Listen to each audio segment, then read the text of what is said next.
This video contains subject matter that may be offensive and disturbing to some people. If you are the type to require a warning throughout a video or show, let this message serve as your warning. This channel discusses the harsh reality of true crime. If this warning is not sufficient for you, consider a different genre and unsubscribe from my channel immediately.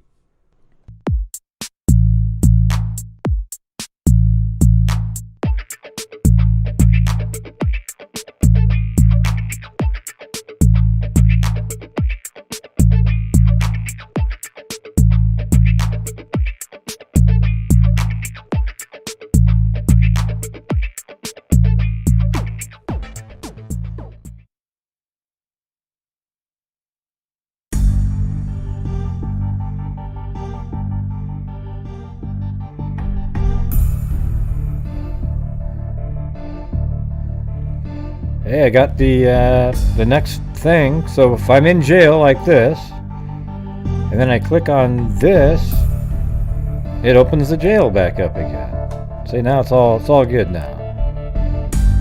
Oh yeah, by the way, I was working on this one, the Delphi walk cycle again.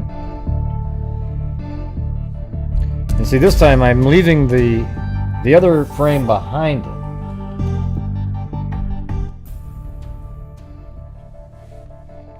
How's it going, everybody? You guys aren't going to believe this, but I went and tried to play golf. Oh, God. But what was cool is I only all I used was a 9-iron. That's it. A 9-iron and a putter. That's it. And I played 9 holes with my friends that all were playing. Or I played, let's see, 12 holes.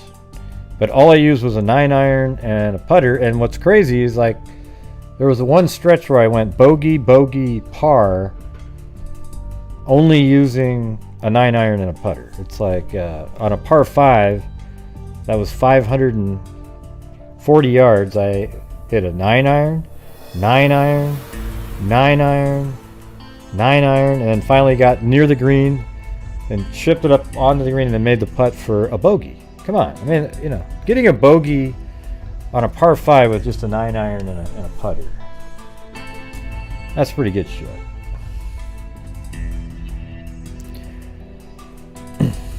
Oh, God, look at all the hellos, man. It never ends.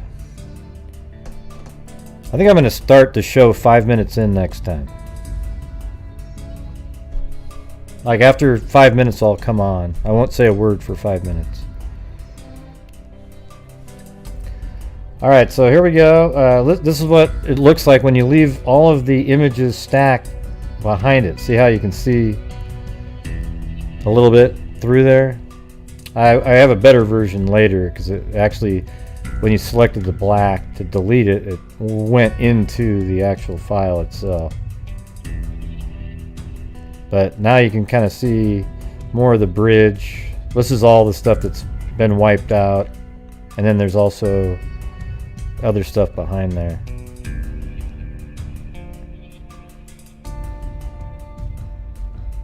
Hello, hello, and welcome to the show.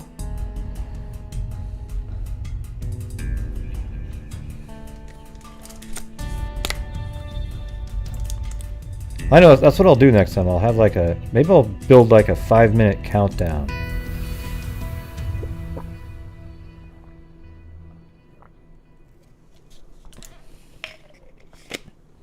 Yep.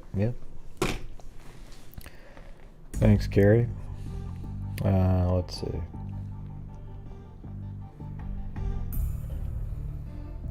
Yeah, so by the way, anybody can call in about any true crime, anything. That's what the number's for. So you can just call in and talk about whatever you want to talk about. And that's how we're going to do it. Yes, I know. We get the trolls that call in. And yes, you can even call in about Delphi. You can call in about anything at this point.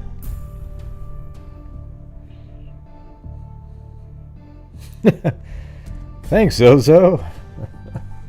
How's it going?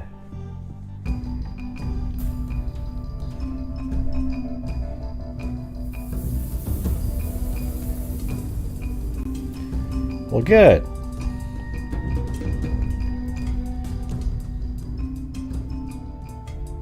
Hi, hello, and hate all the freaks and grey. Oh, and great. Yeah, so it felt cool to actually swing a club. It's weird. I don't have any... well, here, I'll show you. It's hard for me to describe it.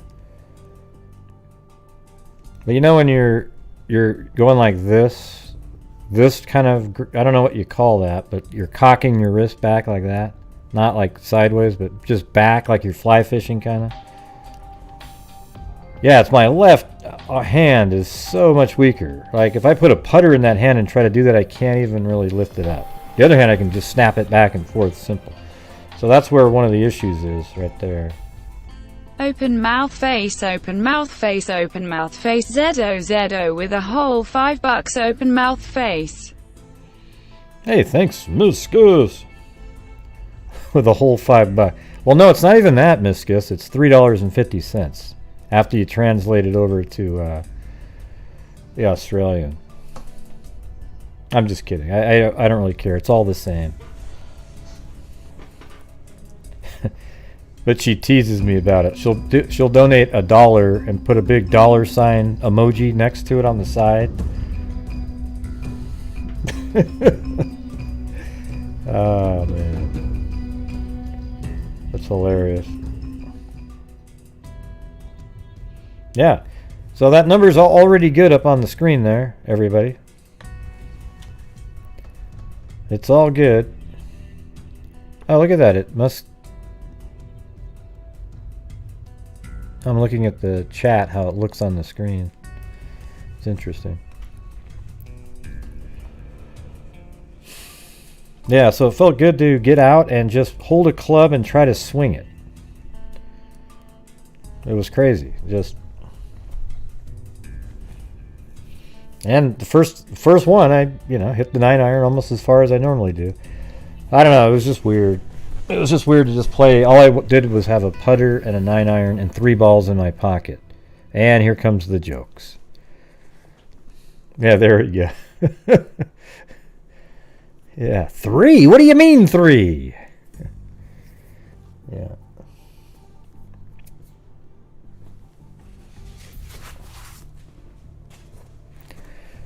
Yeah, so this is a night for anybody to call in about any of their true crime experiences. You can talk about a case if you want to, Delphi, whatever. It's not gonna be too long of a show, maybe till 8, because I gotta get up in the morning and drive to Seattle for my fun EMG test. Yes, can't wait.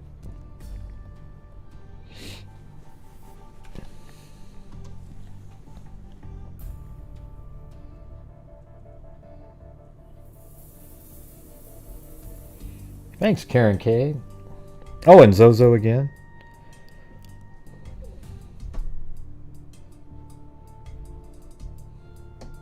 I didn't say GME. EMG. It's for testing my nerves, because some of my nerves don't work at this point, or well at all. Yeah, Seattle is probably the worst traffic that's ever been. I think they intentionally make it that way. They have to.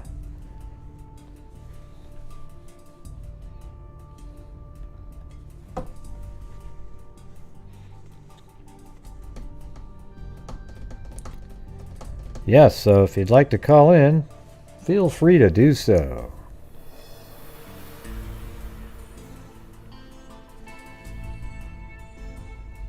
I think it looks kind of cool keeping the background in there.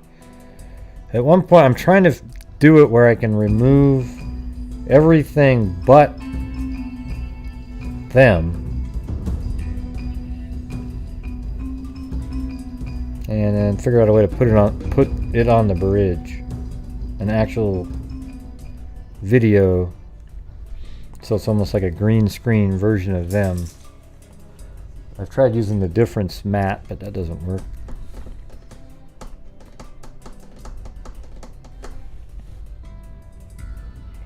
So nobody's calling in?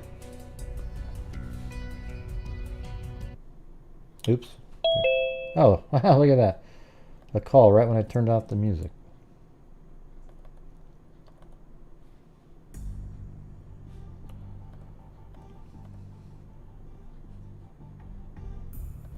All right, 318.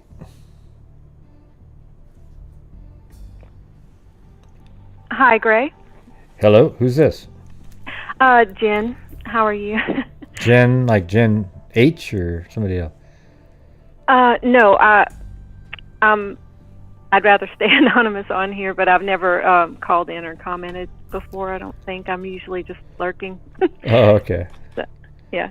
I was just going to call in about a local case that nobody really talks about. It was on an oxygen cold case episode before, but it happened in 2016. It's the murder of Duel Moreland. It's spelled Duell, and then his last name is Moreland. And he's just a young man, you know, that I knew as he was growing up, and you know, in and out of trouble, kind of rural, typical, you know, nothing better to do but get in trouble type of life. And he kind of disappeared for a month, and there was rumors, and nobody knew, you know, if he had something just had happened to him kind of naturally in the type of life he was living. But it's just a lot of strange, you know, sort of things, and I just think that it's really interesting. If anybody would ever look into it, I kind of hate to say more on here, but why is that? Well, because it looks like, you know, they kind of know who did do it, and I'd hate for my voice to get recognized on here, but yeah, it's just why are you right in the town, or? Oh yeah, and we're in the middle of nowhere. Like it's everybody knows everybody, and 10 generations back. So yeah, it's just even they had the LSU crime lab come out and collect the evidence when they found his body, and I thought, you know, there was some hope there, but just nothing stuck. And it's just, there's been, you know, a few articles about it and people outraged, but then the more I watch true crime, I think that's true in a lot of places where it's just stuff swept under the rug. And so this is back in, like, this is 2016. I can see it. Yes, sir. I see it. It looks like it's in Lafayette, Louisiana area. Monterey, actually, right? Yeah. We're right near Natchez, Mississippi on the Louisiana side, so. And it looks like they found like a corpse in his grandfather May.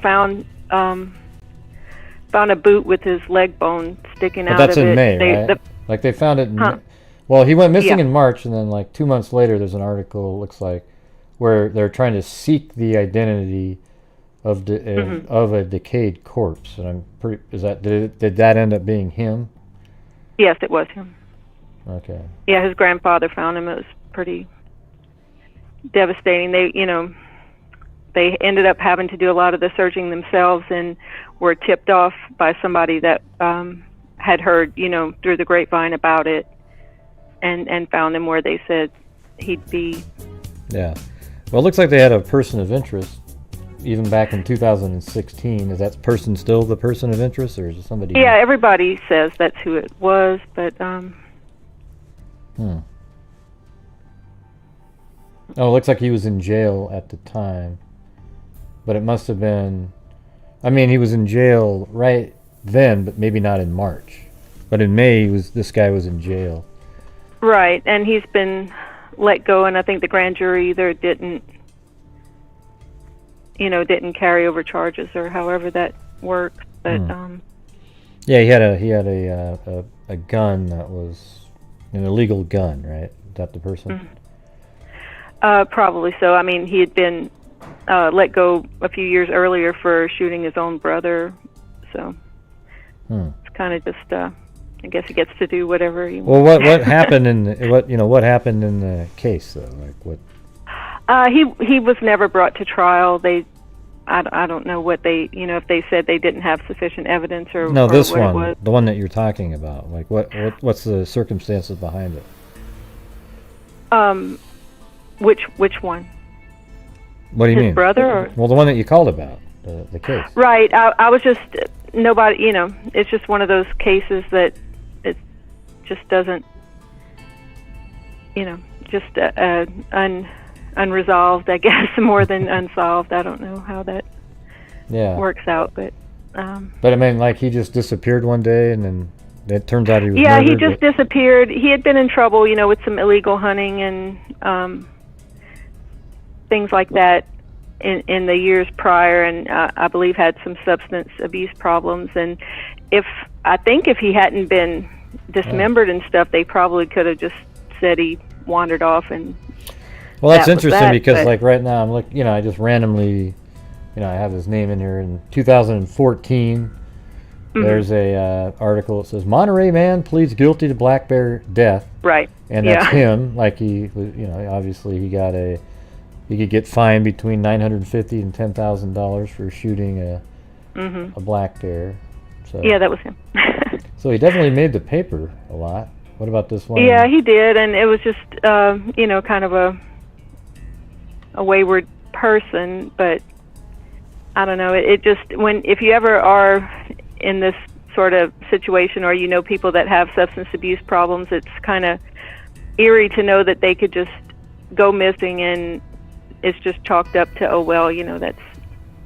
that's kind of the dangers they were taking on or whatever. And I know that people do have higher risk lifestyles, do take on more dangers, but it's just really sad. If you see his grandparents and his mother just constantly.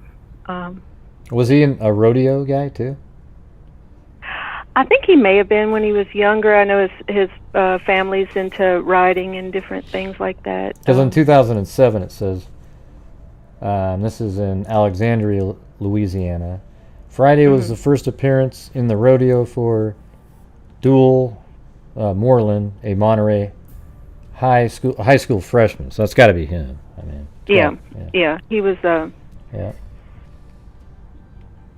Yeah, it's really sad, and there was a lot of kind of spooky things that would happen. His grandfather raises livestock, and I think he had some of his livestock killed and told to, you need to be quiet about trying to find out what happened, and just different things. There's been a lot of intimidation, so it's kind of all right, well, maybe I'll take a look at it. Kind of spooky. But thank you for listening to it. I always enjoy, especially when you shine light on a lot of these cold cases. Yeah, unfortunately for me, it's not really that popular for some reason. People like to just cover the same case over and over and over and over and over and over and over again. But I think it's way more interesting. Like some of these cases we've talked about the last few nights, especially that elderly set that I covered. Man, that was crazy interesting. But those probably had the lowest views of any videos that I've made in years. So it's crazy. Like, if it isn't exactly that topic, it's wild. But right. I usually get to catch up on you the next day. Sometimes I don't always get you live because either it's bedtime for the kids or something else. But yeah, I always do try to catch up and everything. But I'm really interested, and I appreciate everything you do. And I know I haven't been the best guest, but I figured, hey, I'll call in. And you've been pretty good. I got confused for a minute there. I didn't know there was another case that we were talking about. Yeah, I'm glad. Thank you for being nice to me. I was so scared to call. Well, it's not good for me because I could have, if I was mean, I could have been put in my jail for a few minutes, but I didn't get to. So, oh well. All right. Thank you. All right, have a good night. You too. Bye. Okay. Bye-bye. Bye. See, it's simple, everybody. You just call in. Very simple.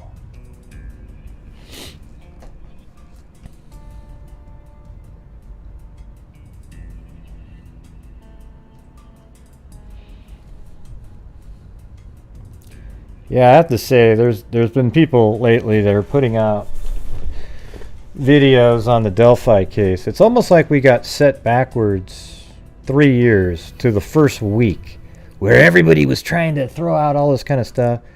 You know, we got somebody that's taking the helicopter footage. Yeah, they have the correct crime scene location.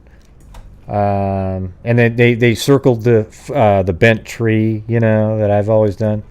And every time I see somebody refer to the bent tree, you know that they saw something I did or got passed down, because nobody else was talking about the bent tree, right? That's what I used as a thing that allows you to, you know across the creek from that bent tree, right? And that was something I figured out in the first 9 days. All right, so you see that, but you got these people, they zoom in, they put about 65 filters on it. And the helicopter footage is already really blurry. There's nothing there you can do with it. So it doesn't matter. Like, people say, oh, well, that's just because you don't know. Well, the truth is I do know. I do know that you're not doing anything when you claim you're seeing bodies on the ground. You're doing exactly the crap that I would debunk over and over and over again at the beginning. So it sounds like we're just going full circle here. It's wild.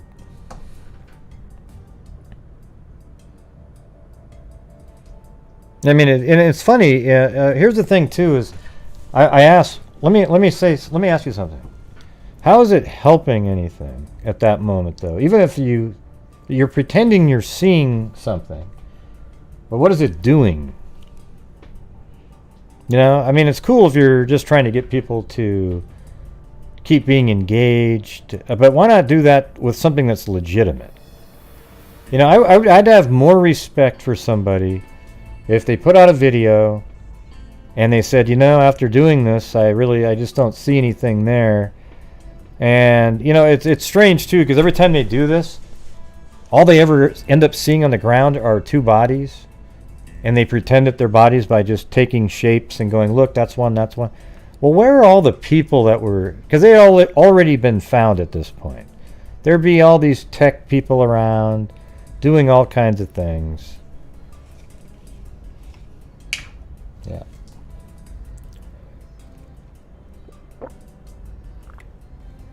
What do you mean, play my video again on screen? What are you talking about? This thing right here? I think using on screen was extra wording. Unless you're not talking about this one. Hey, thanks, Michael Callahan. Yep. We're a little bit behind a normal month, but not too bad.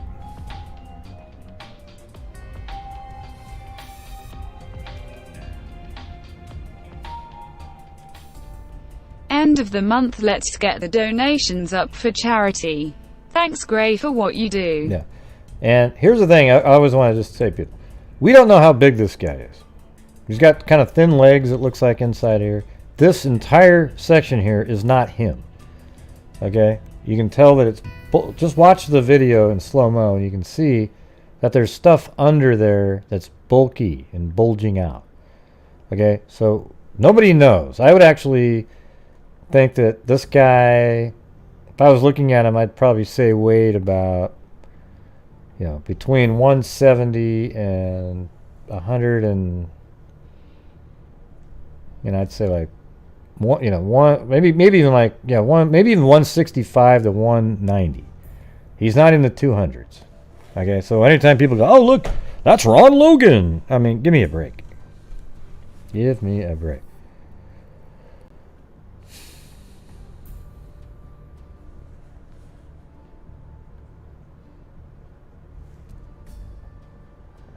Yeah, so there's just crap in there.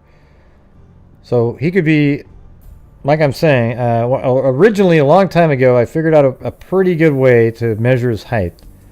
And what I did was I took a still frame and then placed it on the bridge, lining up all these lines that he has right here.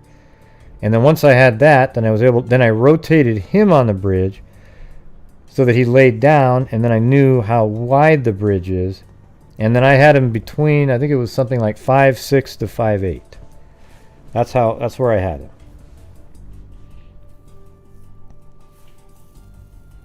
At one point. So Anyways, anybody can call in about anything they want. Let me go back to,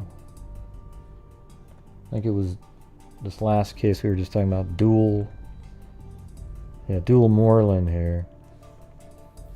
I want to see a couple of these.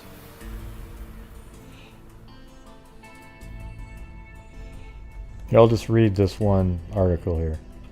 Investigators are trying to determine whether a corpse found Friday is the body of a missing Concordia Parish man. Concordia Parish Chief Deputy David Hendrick told the Natchez Democrat that remains found Friday are too decayed to immediately identify. State police have requested assistance from Louisiana State University's Forensic Anthropology and Computer Enhancement Laboratory to identify the remains and a possible cause of death. Concordia Parish Sheriff's Office spokesman Vernon Stevens said DNA testing and digital facial reconstruction technology would be used for identification. They are still working the case, and to say too much on it now might hurt their efforts. Kim Merle told KNOE-TV that she believes the body is that of her son, Duel Moreland, missing since March 29th. Merle said Moreland's grandfather found the body at a location accessible by boat. Moreland's family accused authorities of doing too little to seek him. We appreciate anybody that has done as much as they have for the case. We just feel like, to them, they felt like he just walked off, or this is not a big deal, they thought. Dual stepfather, Steve Merle, that's what he said. Okay, Steve Merle said the family confronted Concordia Sheriff's officials with their concerns on April 22nd.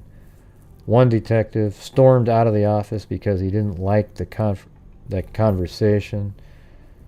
Well, this is their child and grandson. Another guy takes over, and the following Monday, they did make a big showing. The next thing you know, we didn't hear anything else. Hendrick denied that authorities haven't looked diligently for Moreland, saying officers from multiple agencies have conducted searches spanning thousands of acres in the last 4 weeks.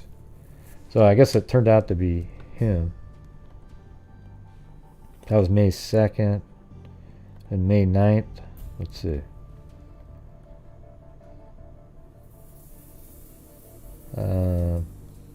The missing person is 26-year-old Duel Moreland. A body found recently is being examined. They're doing polygraph tests on people.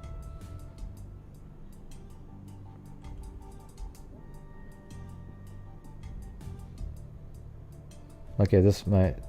Well,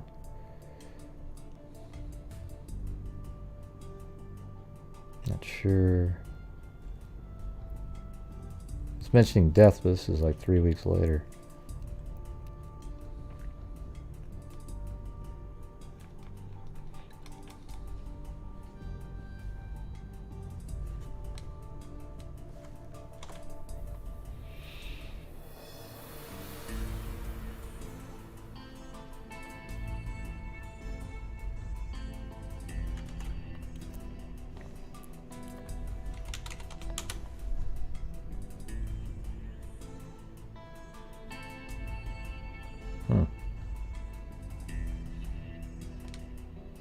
Yeah, they got that crazy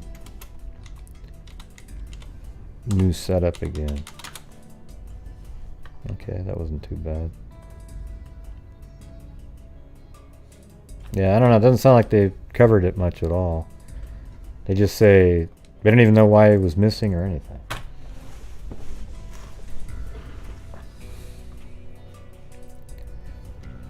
So, who the hell's calling in next? You can call in about anything you want. Delphi. Why the moon looks white and not yellow like cheese.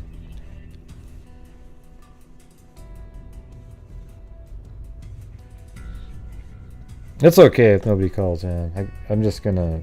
I can make it a short night. This is just kind of like almost every Sunday I do a live call-in show. And sometimes people just don't have anything to say, or they just don't want to call in. Who the hell knows? But I notice our viewers live streaming, I'm not sure if YouTube, because I've had 3 videos move to being, for adult content recently, and I'm kind of wondering if they've put me down on less recommendations.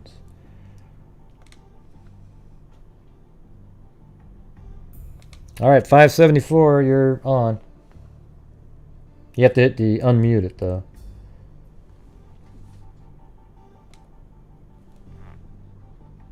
Hello? 574, you gotta unmute.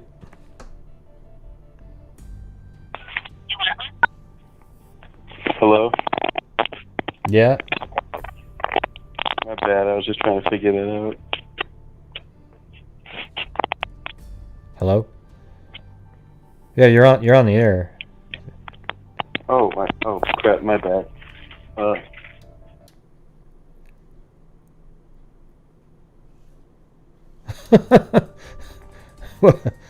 don't even know what the hell that is. Don't call back. I mean, they just sort of were like fumbling around and then hung up. No, I cover. What do you mean? Is that the biggest case that I investigate? What does that mean? I don't even know what that means. I've covered I would say hundreds of cases. I have no idea which one's bigger. Or, is it bigger than?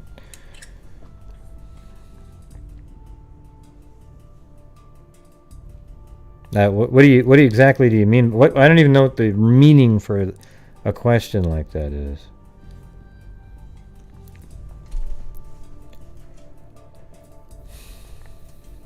I've covered I was one of the original people to cover the Rexburg case, with Lori and Chad Daybell, and then it got sort of taken over by I call them sort of like the amoeba true crime squad who cover the same case over and over again.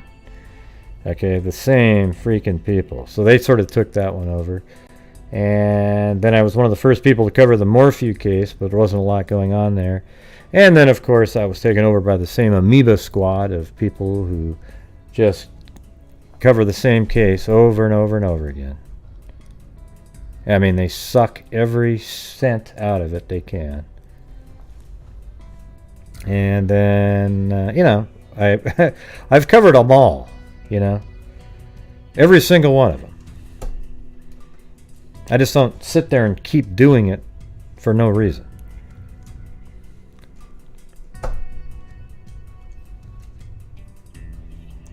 Hello, okay. My bad. My bad. They didn't know what to do. I just...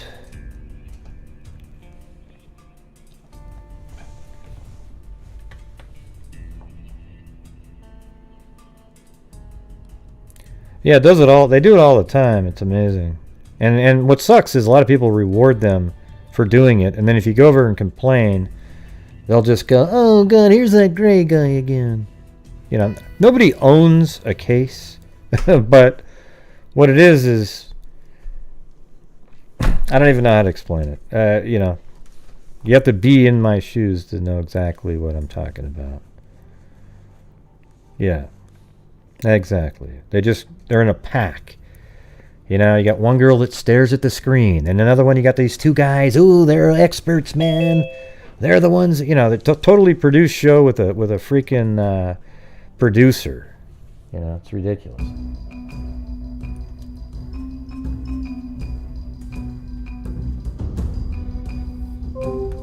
Yeah, that was the same number. Yeah, don't call back on tonight's show. All right. 574. Call on a different day. You should look into this guy named Bundy. Lol, rolling on the floor laughing. Oh yeah, Al Bundy. Yeah, he's hilarious. Remember the, Married with Children? It's good stuff. Well, they do every single night. And it's funny. Go onto their channel and look at the views on when they cover the big ones, and then compare it to when they cover the the lesser knowns. It's like literally a quarter of the views. Because they have a bunch of psychos that watch those channels that only care about the one thing. You know? Hey, thanks, Jen H.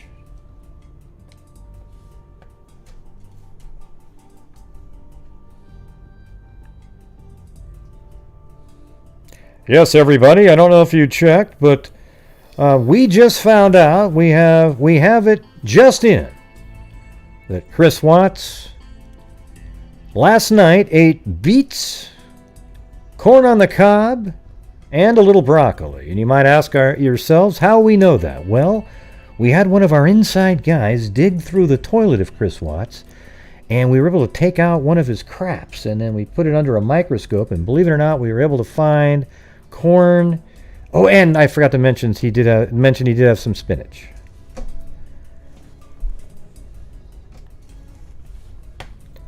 Yeah, I don't know why everybody is so far behind right now. People are still covering Chris Watts. How is that possible? That is one of the most uninteresting cases that there ever was. But people have made it the most incredibly interesting case in the history of mankind. Yeah, it's sad what happened to them. Okay? But that case is not unusual. It's not crazy, all this weird stuff. There are so many more that are way more interesting than that one. And more complex and everything.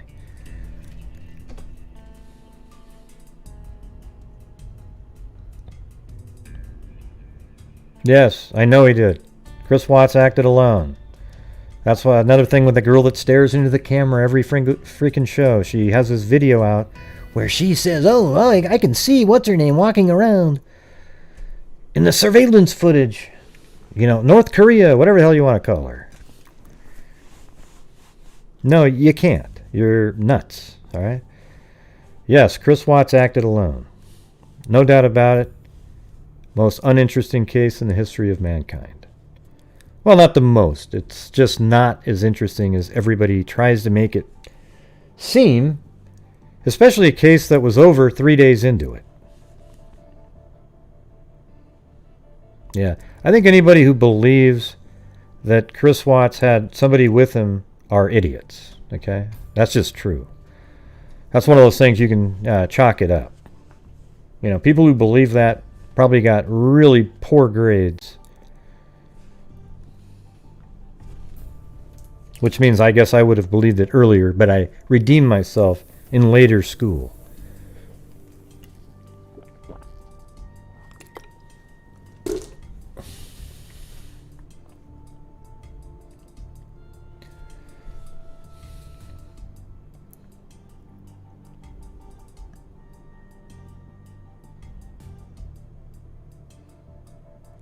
So he sort of has a sway walking.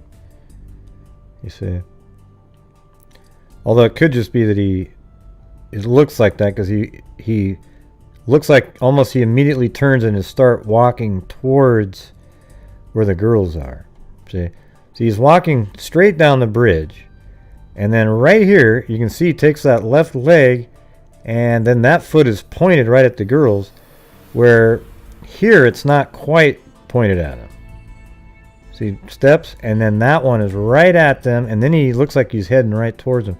And what's funny is I even said that even when there was only 3 frames available, and I put them together, you could see that he was doing that.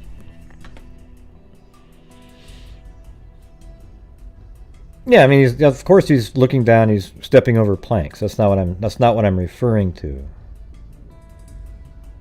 at all. So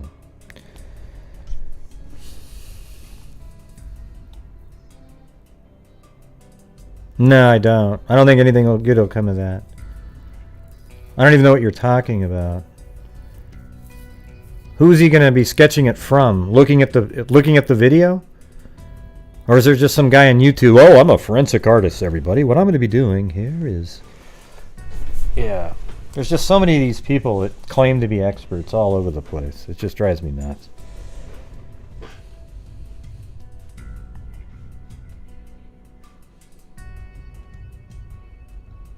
And I don't want to do a series on Delphi suspects. Go listen to the podcast that I was in, or that we created. I guess I wasn't really in it, but me, Morph, and Jess Betancourt, we did 3 Men, or no, that's 3 Men in Mystery. Scene of the Crime, Delphi, last year. We did it before CNN put their, or whatever that, HLN put theirs out. And it has all that in there. There's chapters on the suspects. Okay, go listen to that. And we have some interesting information on some, like one.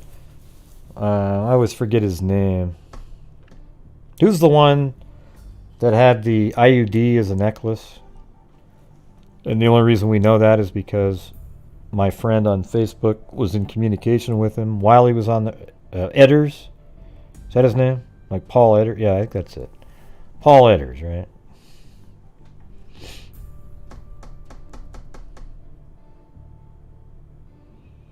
Yeah, he was out on the run. He does look, if you look at him, you think, well, God, he could look like the bridge guy. Or suspect, as normal people might say.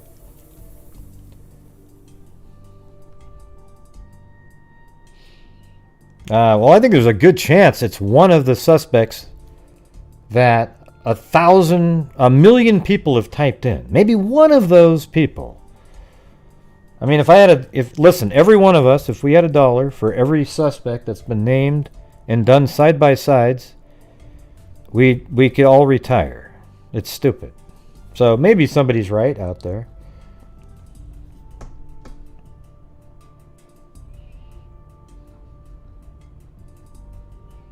Yeah, it's a disturbing case, but there's so many other cases that are just as disturbing. Nobody talks about them, though. We do. So you always get people that show up on that one night when you're talking about the only case that they're interested in talking about. And why don't you call in, Zozo? You probably have some crimes out there.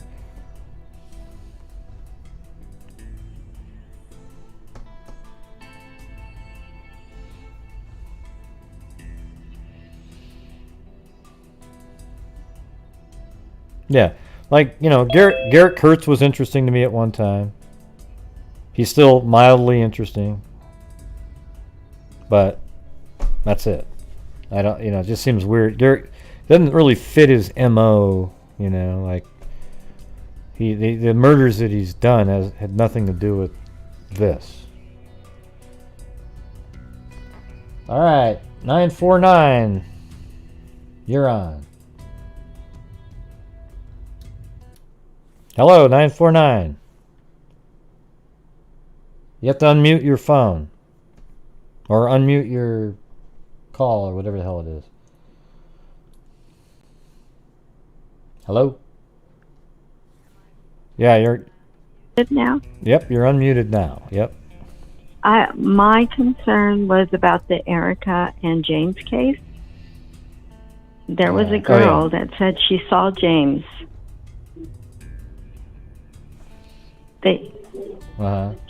You talking about which? You got to turn down the audio. On the road. On the road. Mm-hmm. And she did not stop to help him. Well, which case are you talking about? Give me the name. Erica Lloyd. Oh, Erica Lloyd and James. Okay, that one. Yeah. Yeah, James. This girl. So I texted her back and I said, "Why didn't you help him?" And she said, "Oh, I was busy going to my somewhere else, and so I couldn't stop." So I thought that was odd that she had seen him and never stopped. Are you going to interview Dee? Oh, maybe. I mean, I've tried. To be honest with you, I sort of gave up on it a little bit because both sides have rude people. Like Erica's parents are just. I mean, if you'd heard, they're absolutely, not the greatest. And then also the James's family. My God, it was just ludicrous, an attack from hell. So I sort of gave up on it a little bit. So what are you saying, though? You've got these, what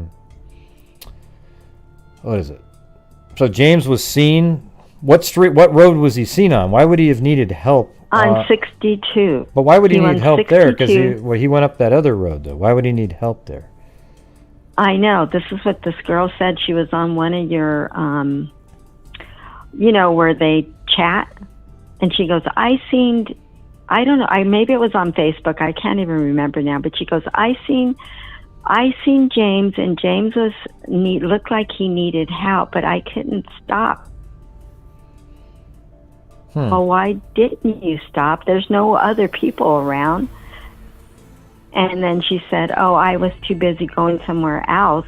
And I just thought statement to say about somebody on a no-person road not to be able to stop just to see if he was okay or not. So it just was an odd statement. Yeah, but what's weird to me is after he made the call, he would have went off trying to get to D. You know, DD. Is it DD or D? Yeah, D. Right. She couldn't get to. Yeah, D. He would have been heading towards D's car. So, how was he still on? Like he just right at that moment after he hung up that phone, somebody was driving by and there was something wrong with him. Nothing adds up. The only thing I could think of was that somebody stopped, noticed he was standing there on a bicycle, and said, hey, do you need help? And then something happened. Yeah. But I don't know. No one knows and maybe it's the same person, but it's so odd. His name is James and Erica. And where's this Christopher guy? Is that what his name was, Christopher? What happened to him? I don't know who that is. No one knows. I don't even know what you're talking about. Yeah, well. Who's Christopher? Christian. Yeah, Christian. Remember there was two guys, James and some other guy? Yeah, I think that was... And there was another guy, too, named... what was it? Gary? Not Gary. Gary, right? Was it Gary? Yeah, there's three guys, though. I think. Let's see. The weird thing too is I was on those dating apps, and I don't know if it was OC Cupid or it's called Waglog. Well, Christian was the one. Let me just remember. I'm just trying to remember. Christian's the one who said that there was a hit and run accident, I think, and then Gary and Tank. D. I don't. A lot of like Zozo's in there. Hey, Dee's full of crap. You know what? Dee's one of the few people that I think might even be telling the truth because her story matches exactly what everybody else was saying. Tank and Sherry and all them, they're all saying that she likes to look for rocks and stuff. Her car got stuck. They showed exactly where it was, that the car came in. They had to, and all the stuff they had to do to get the car out of there. Some of the stuff she says is kind of like, well, God, why didn't you do this? Why didn't you do that? I don't know. I don't know that stuff. I think the general thing is true that she got stuck there. Because that story, when they tell that story, I think you're nuts if you don't believe that the way they told that story was a real story, that something that actually happened. Okay? Unless you think that these people are so well practiced that they've learned all the arts of trying to sound a certain way, right? Mm-hmm. Yeah. Yeah, it just doesn't add up to me. And then the other one, I seen that skeleton body, you know, the one that they found, and somebody had it on their website that looked exactly the same. Did they ever find out whose remains those were? I mean, are they still trying to figure out? Maybe they did. I don't know. I don't know if they've figured out who it is or any of that stuff. But yeah, it's just the case is taking too long. Anyways, I go up to 29 Palms. Sometimes, and on those websites that I was on, I had to make friends with girls and boys, you know, just for fun. And I saw a picture of, because I remember the last name, I don't remember the first name, but I remember seeing the Lloyd's last name, and I'm going, this is an odd last name for me. I don't usually see a lot of people with the last name Lloyd's in California. I don't know, maybe there is a lot. But I looked at her picture, but I'm just saying maybe she met people on one of those websites. The dating ones? Who knows? Yeah. See, a lot of people want there to be And- more to the story, like Darlene and Zozo in the chat. Ooh, yeah, it's D, you know, trying to come up with this wild theory and everything Yeah, like that. and then there's It's just one not other really- theory. Nah. There's one other theory. We were at a gas station, and I never said anything about this because I can't remember the dates, but it was between June and August because we went up at a gas station in Beaumont, California, which is about 45 minutes from Joshua, and some girl came up to me and said, "Do you know the way to 62?" And I said, "Well, it's Morongo Casino is 10 minutes away from 10 minutes away from Beaumont, California." And I said, "Well, you're going to pass Morongo, and then 62 is just right there, and then it's only about 45 minutes from there." And she goes, "There's a casino out here," but it looked like her. I'm not saying it was. Yeah.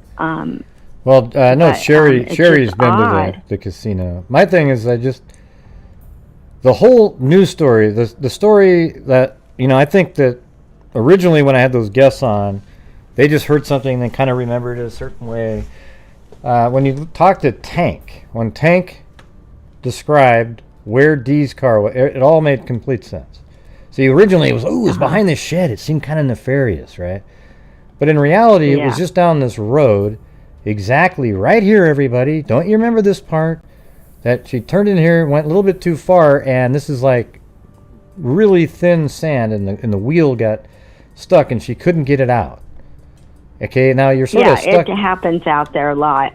Yeah, and you can see it on these like- videos. I actually have videos. Somebody made a video for me driving up this road, right up in here, and then literally, I think, coming up to, let me see from this direction. Yeah, they drove up this road right here. Ah, shit. Totally backwards. Yeah, right there. All the way up into this area, parked, and then walked down this wash to where his body was found right next to this exact bush right there.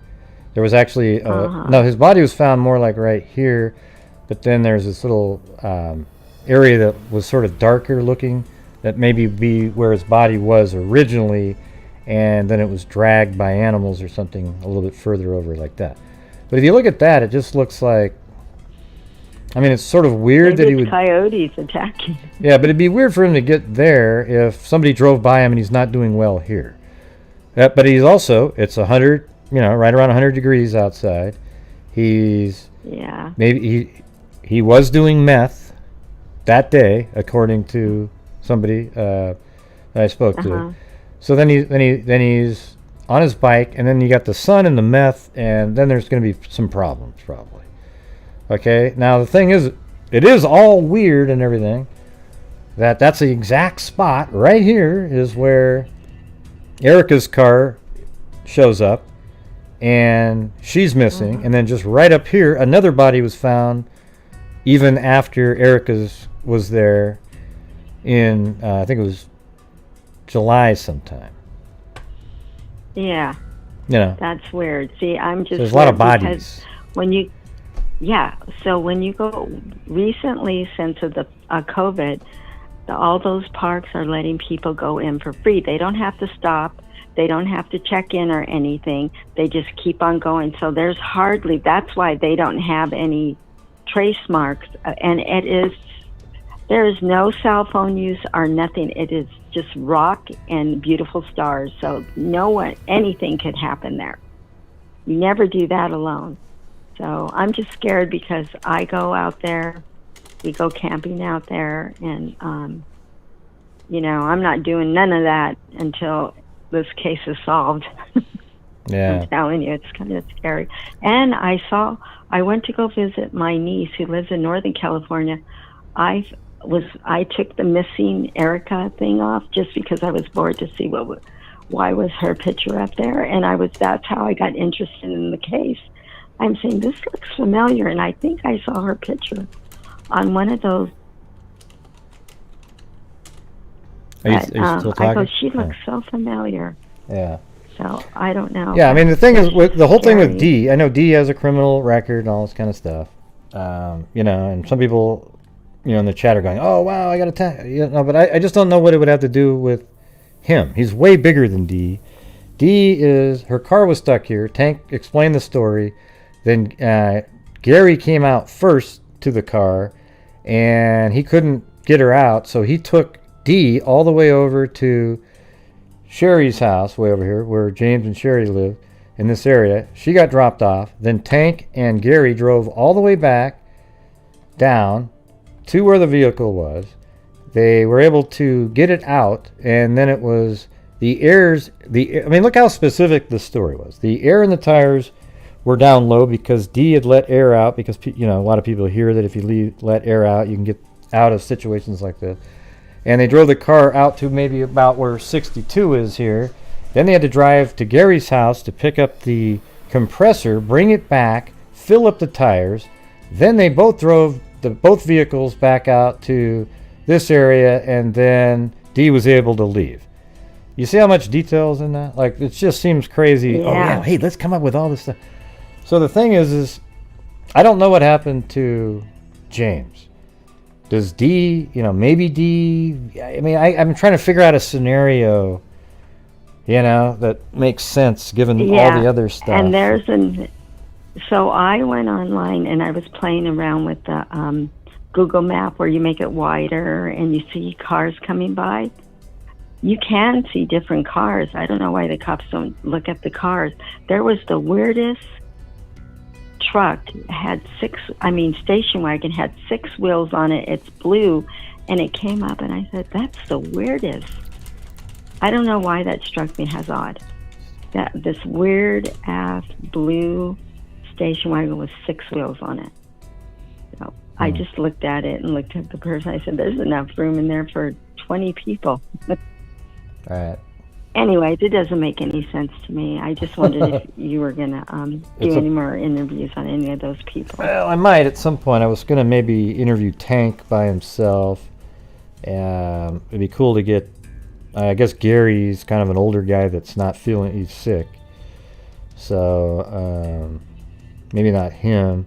I'd like to talk to Christian, that guy, who said that there was a hit and run.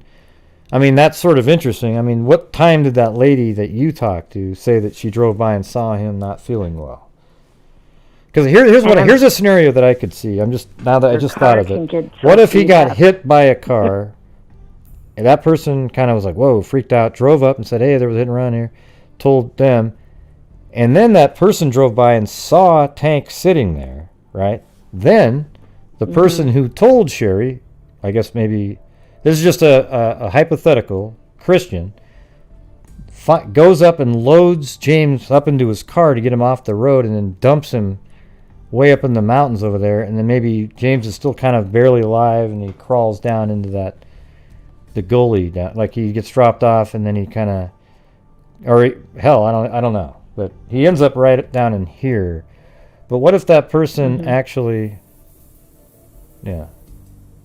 what do you mean? Yeah, I just wonder about. Are you okay? Zozo looks. I think Zozo's on drugs. She said, "Thank you, caller," and did this whole praying thing. Did you say something that was? I don't get it. She typed something in that said, "Thank you, caller," with a big smiley face and this praying sign. It's like, what does that even mean? Oh, I don't know. Yeah. So what? What do you think's going on here? It's just scary. That's all I know. There's too many bodies. There's 3 people missing, and no one knows nothing. Yeah, well, I think that there's people. I don't even know what that sign is. That little, maybe it's clapping. But do you think? I mean, there's not a lot of people that live out there, so I think it'd be kind of freaky. No. To live there, and then all. But it's strange that you have 3, a missing person and 2 bodies, all on the same street, really. Yes, on the same street. How often does that happen? And you know what? There is nothing out there. I've driven that a few times to out that way. We went to go see the meteor shower. And that was pretty cool. the comet. There was a Neil Wise comet was in June. I bet you can see the stars really well out there, I would imagine. Oh, yeah, it's beautiful. It's the most gorgeous, and all the rock and the formations and everything, but there is nothing out there. There's no police. There is nothing. You don't never go out there by yourself. You have to have a few people. There's no phone either. So, as a girl, I would never do it. Yeah. That's too scary. Yeah, but it is very, very beautiful. And the weird thing about it, you have the desert and you go an hour away and you're in Big Bear. Mm-hmm. In the mountains, in the snow. So it's crazy around in California. It's beautiful. Yeah. Anyway. I think we have that's places all in I Oregon wanted. that are like that. Central Oregon, you go out there, you can see every star. It's just so crazy. I wish everybody could Oh, see yeah. it. Are see you it in like Oregon? that. Yeah, I'm in Oregon, yep. I have somebody I know who lives in Florence, Oh, yeah. I know where that which is. is beautiful. That's down by getting near And abandoned you- dunes. That's where I go golfing. Yeah, totally. It's crazy. There's the river, there's the dunes, and the ocean. No, those are really fun in those Yeah, the dunes there. You can actually sort of ski down these dunes if you wanted to. Slide down and go into this lake. Wow. Yeah, it's pretty fun. But anyways. I have to do it. I haven't done it yet. Anyways, that was all I wanted to say is that it. And then that girl that said she's seen James and he was under a tree like a rest area, but she didn't have time to stop for him. Under a tree. There's And no I tree I anywhere didn't get near any there, time. though. I don't. You know what I think? I think a lot of times people, they just insert themselves into something. I mean, it just seems like. How did you even Her hear name about is her? Delina. Well, Delina. well, or send me a something. link She's or on something. one of your. Yeah, I don't want. Yeah, I'll I don't try want and your do name. that. I don't want her name on there.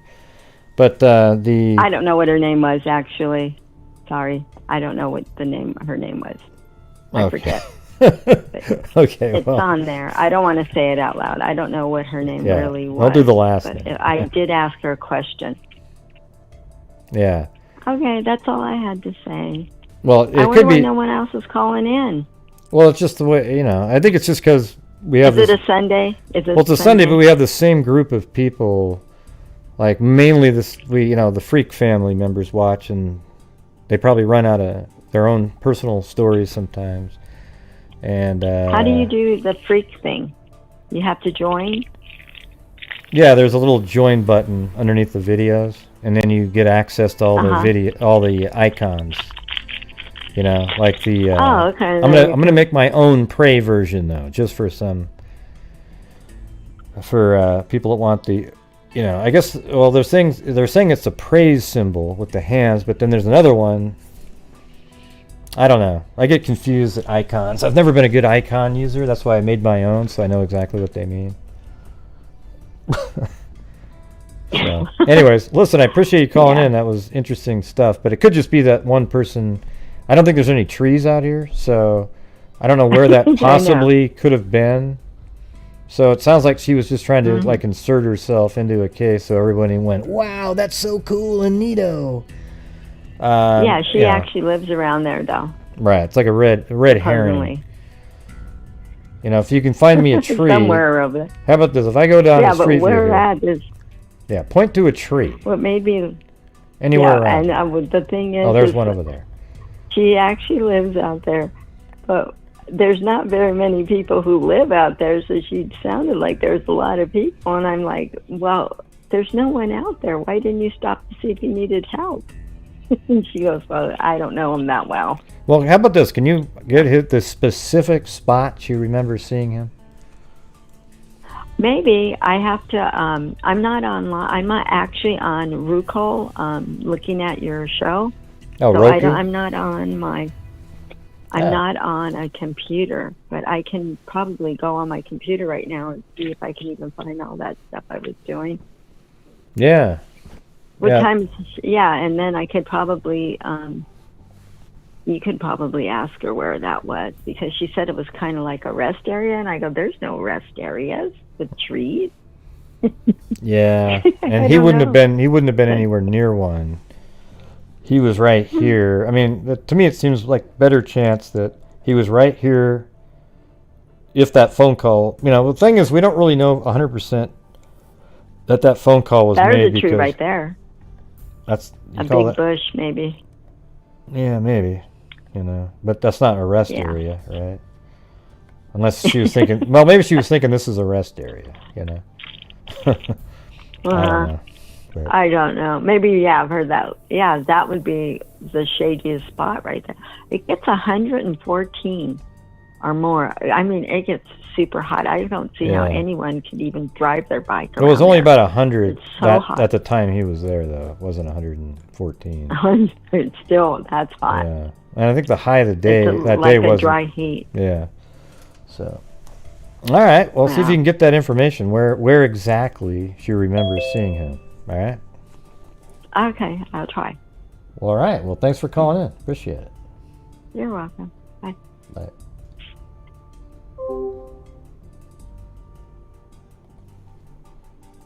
Okay. I don't know what this channel is. Who?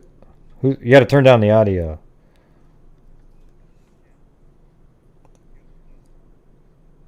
Ooh.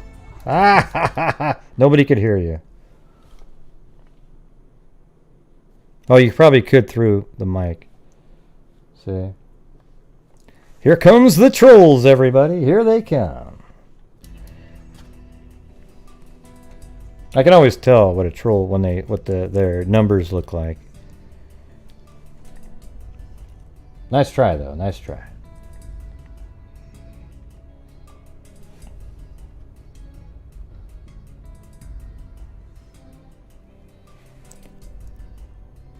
Yeah, just the U part. Yeah. Well, it had the F word first. Probably somebody that believed that those were actually bodies on the helicopter footage. But yes, everybody, don't forget we, at the end of each month, so far we've donated $15,500 to tons of really cool charities that are basically all true crime related. You can see them right here scrolling by. The Kyron Horman Foundation 2700, the Wounded Blue Fund 500, DNA Doe Project 2300, RAIN 1000. RAIN is for violence against women. NCMEC is National Center for Missing and Exploited Children 2100, and First Responders 1000. Texas EquiSearch is the number one, $5,000 this year so far. And everybody knows what Texas EquiSearch does. So there you go.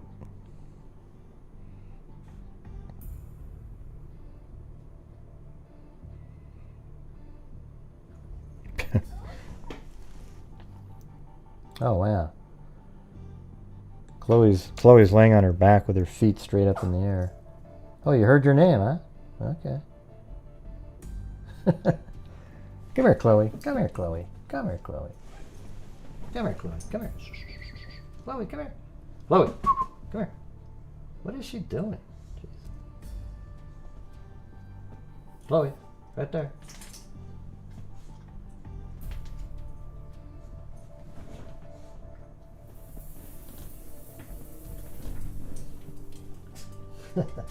Come here, Chloe. She's just out of reach. Oh man, can't get her. Chloe, come here. There you go. There she is. Hey, thanks, Carla Hussey. Thank you. I always want to say Husey. But there she is.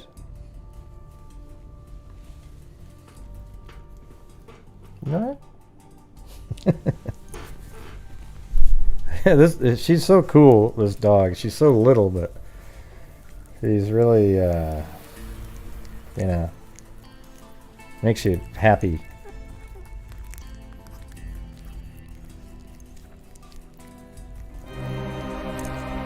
Oh. But Blue's the leader. For the charity of your choice at Grey Hughes Investigates. Excellent.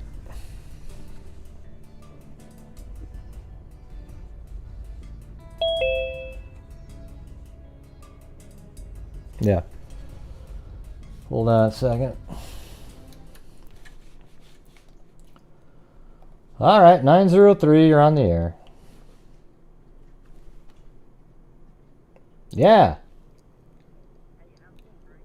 Pretty good. Who's this? Oh, yeah? What's going on? I had a question about the Delphi case, if that's okay with you. Yeah, go ahead. Okay. And if this has been asked before, I apologize.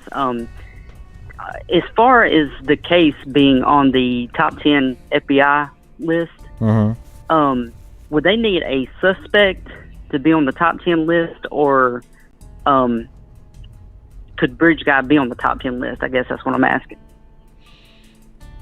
I guess he could be. Maybe. I don't think they know who he is, though. I don't know if you have to have a name. You might have to have a name or an actual picture of the person. Sure. Okay.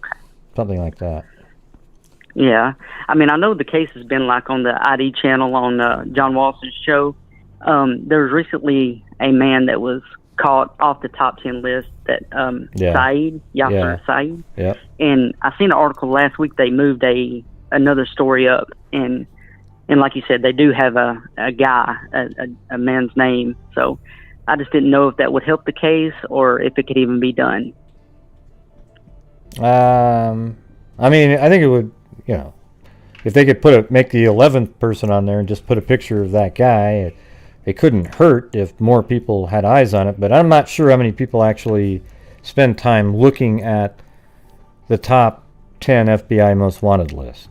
I don't think most people in society do. I think the only way to really make a big difference would be to play the walk cycle and the voice on every single channel in the United States on the news. I agree. That's it. Right. And the first time I'd ever seen the Saeed case, when they said he was top 10, you kind of, when you hear that FBI top 10, you're just like, whoa, this is serious. This is on their top tier list. So I don't know. It's just something I was thinking about, and I've never seen anybody say anything about the list, and I'm not familiar if they could have him on the top 10 without listing a name or listing a certain person. I mean, I know we have the video and the walk video, but anyway. Yeah, I tried. I followed the Yasser, Saeed case way back when it happened, and it was pretty cool. It was weird. I don't know if they caught him, I guess, in the United States. It's weird that he was hidden. I wonder if he was hidden the whole time, or did he actually go somewhere? Yes, it's actually, I live about 2.5 hours from Dallas, and there's a town, I believe it was Justin, Texas. It's outside of Dallas, about 30 or 40 miles. And there's a whole article I read about a week ago that was that explained what was going on with him. Said that he had like a makeshift room inside of his son's apartment or a building, from what I remember reading. So, but yeah, it's out there to read if you get a chance and want to look it up. It's they have more details about the case. Yeah. I mean, it'd be interesting just to know, in general, how he was able to hide all these years. That's about it. Yeah, that is amazing. I think he had some help. His son helped covered it up because it was actually his place where they had found him. Well, I remember I remember when it was first happening, like within a year of it happening, Greg Jarrett on Fox News actually confronted the son outside, and the son, right then you knew something was up. He was so evasive and just like, get off my property, get out of here, all this kind of stuff, and now you just see like, wow, been a giveaway. That was pretty obvious. But anyways. Yeah, and that's one of those cases, when I first watched it like you, it looked like he was either he had fled to Egypt, which those cases are hard to find in another country.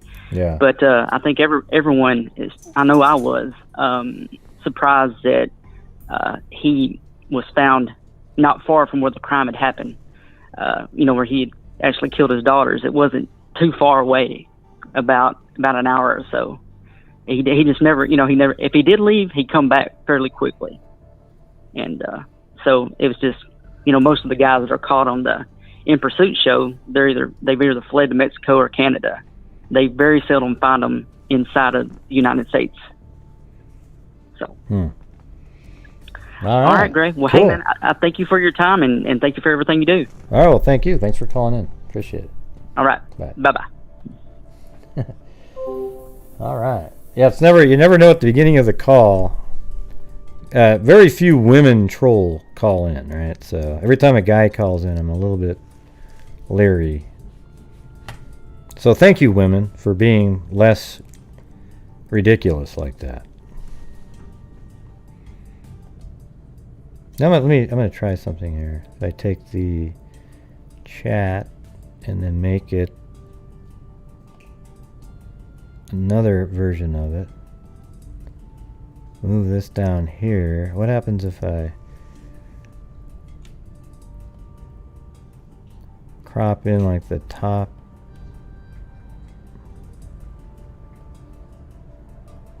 That and then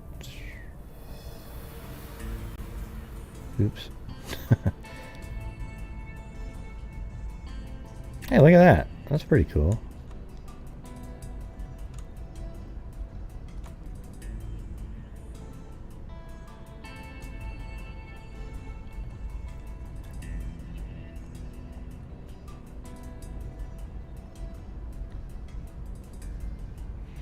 Yeah, so now I've got two versions of the chat. One is like a really big next comment or something. I don't know, we'll see. You guys have to type quicker. It only puts in... Maybe I should put in the bottom one or something, not the top. Okay, let me try that. Hold on.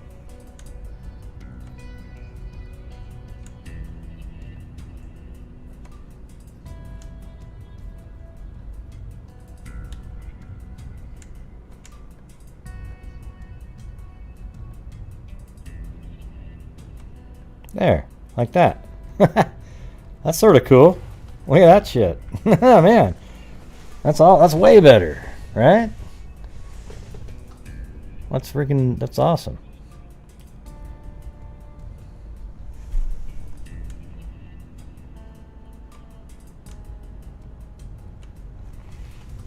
Yeah, now you can see the somebody's just quick comment comes in there. And then maybe I might even need another one, because the top one is where the super chat stays. Let me do that again.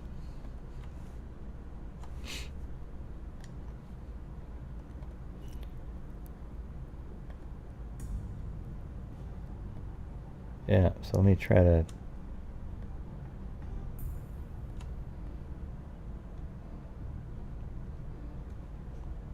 I guess we don't know. We'll have to see how that works in a bit.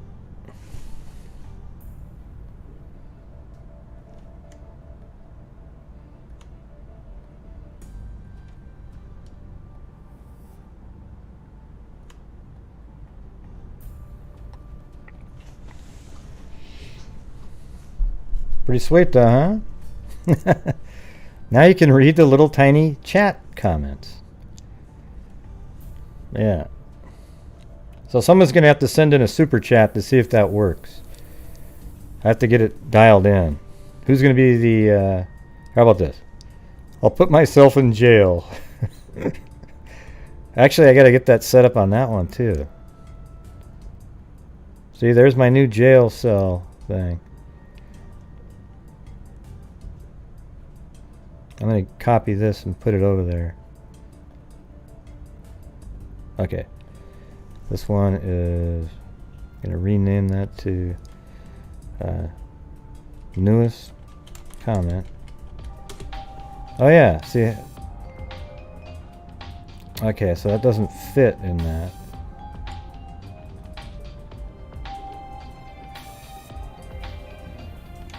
But see, it's going to go up to the top here in a minute. Yellow heart. Yeah.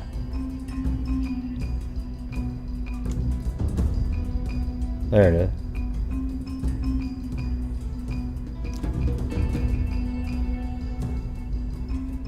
I'm just trying to figure out how to do that part of it. Oh, well, thank you guys. Wow. I didn't even look up.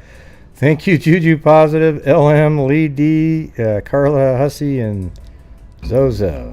I'm just trying to figure out how to isolate the... Because you can do it just from the top. And they seem to hang out there for a while.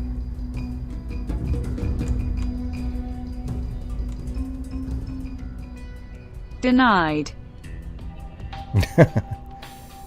There you go. I'm always getting denied. Story of my life.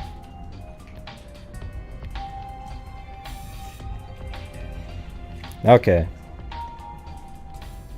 Test for super chat.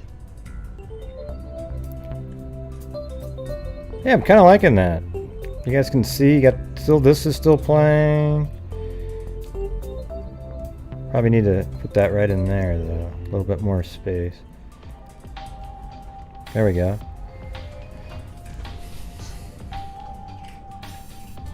Do you guys like that a little bit better, where you can actually see the comments? And what I should do now is I can take this thing and let's see. Fail. Oops.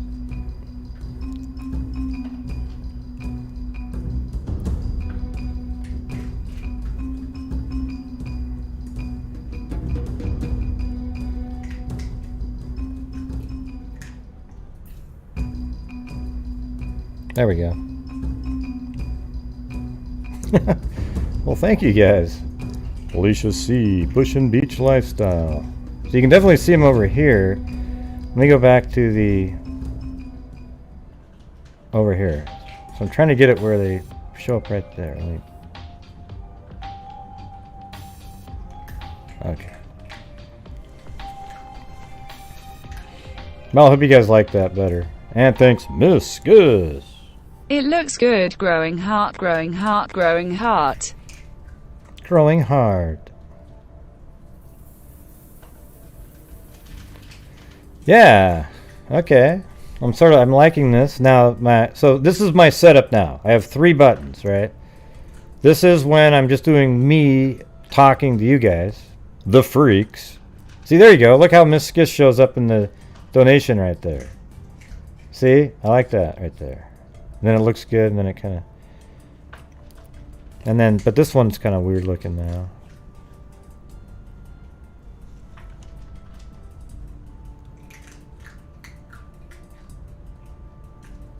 I guess that doesn't have to be perfect on that one. It's too hard to...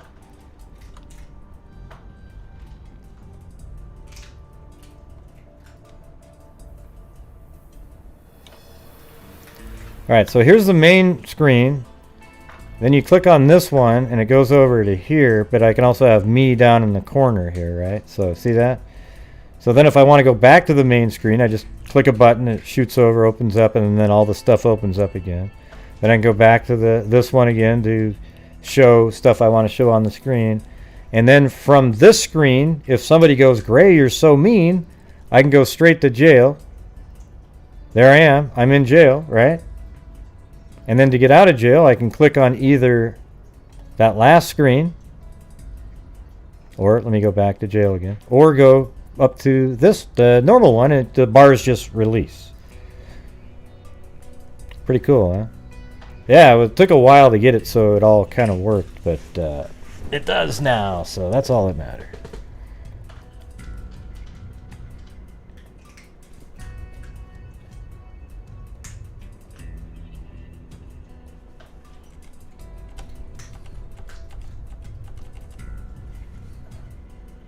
Sweet.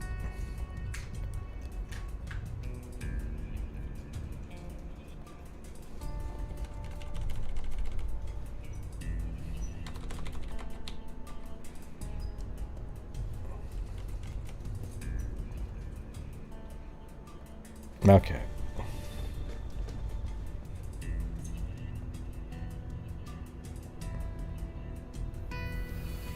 Yeah, I like it.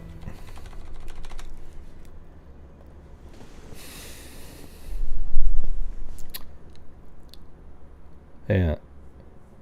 And then maybe, since this is here, maybe I can do something else with this over here. This isn't really needed as much, since you can see everybody's comments right there.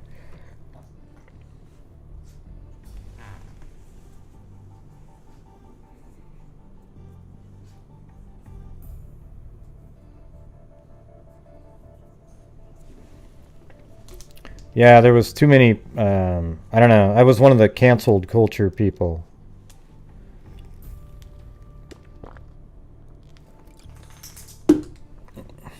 I was one of the canceled. Yeah, by the way, I heard her do it. She admitted, Zozo admitted she couldn't say kangaroo. God, see, I can't even do it right there. Fuel. The first time she tried recording it. Okay, but then the one recording wasn't too bad. I heard it.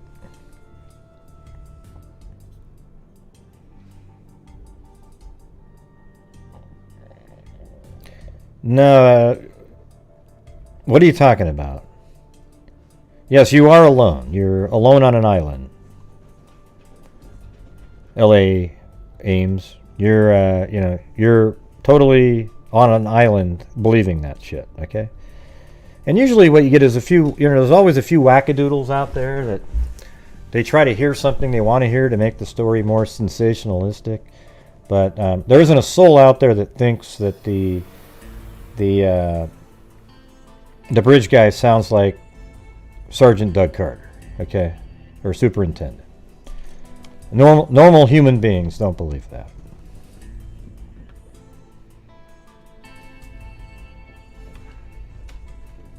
Well, I will say that you're probably not alone because there's other crazy people too. And I'm sorry if you wanted me to go, wow, that's an interesting thought. Let's look into it. That's not what I do on this show. Okay? This isn't a show where people call in and throw out absolutely wackadoodle shit and then I entertain it like it's interesting. Okay?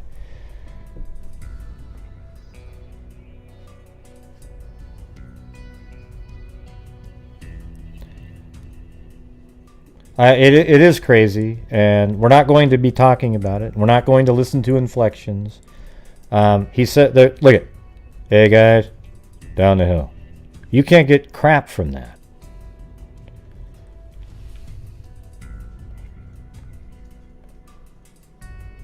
Why did you remove, don't hide, Tyler didn't say anything. Put him back in there. All he said was not alone, meaning that person wasn't alone. And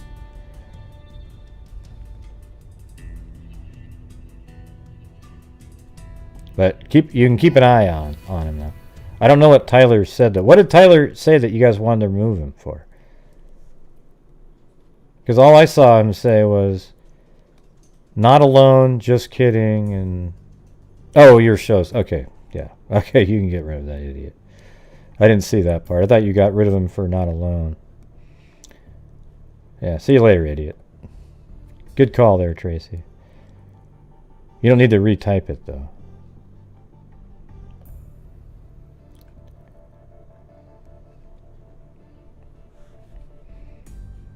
I thought he was just saying those other comments that it was accidental. Hey, look it. See that? Hey, it put the note in there. Donation Wave Freak Family. Hey, thanks, Jennifer Cochran Fent.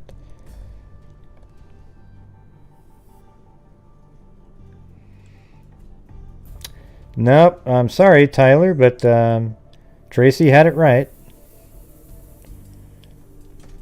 I just missed the next comments after that.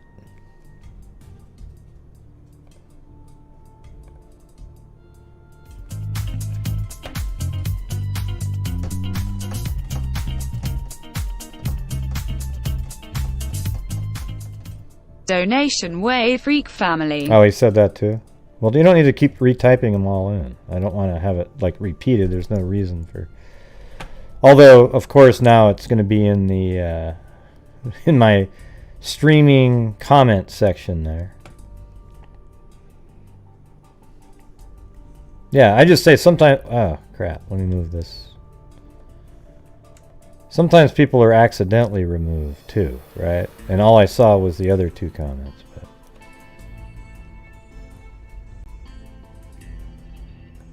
you could try that. See if that works better.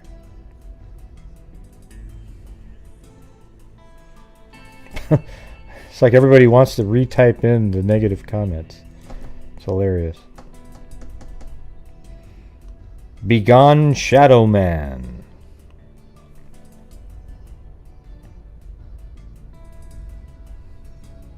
But thanks Juju and Tracy for filling me in.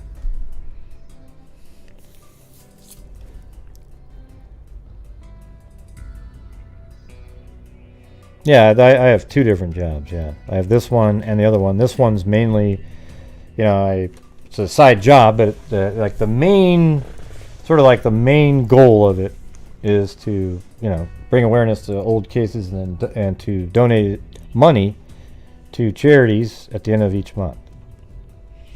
Something that Tyler would have no clue what that even meant. He sounds like somebody who sits, as Zozo would say, sits in his basement and stares at a computer screen. Probably plays Call of Duty 24 hours a day. Yeah.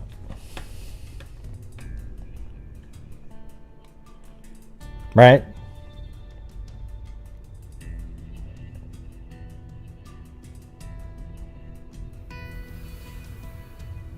Look at that. We've got one. Every single comment is by moderators.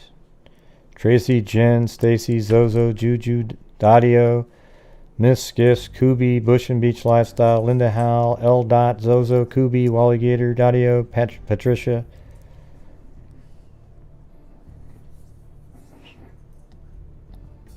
Where'd you go, Juju Positive?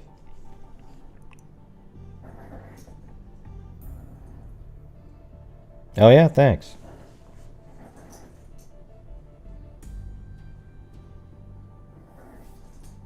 Go. Oh, that was hilarious.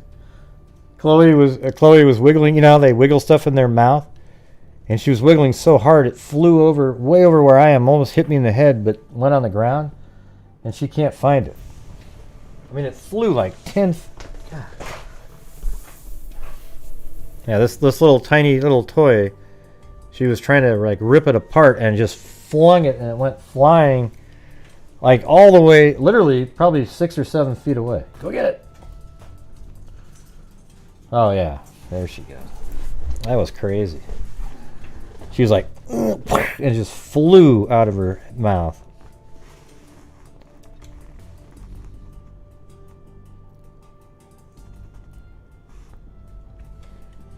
I guess those sounds aren't working. Let me see if I can get it to...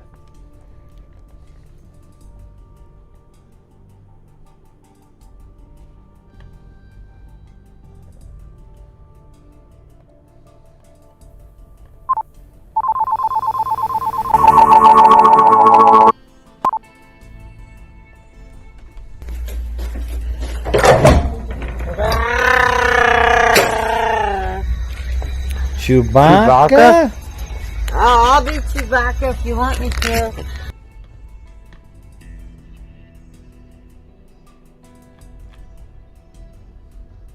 Yeah, so anybody else going to be calling in?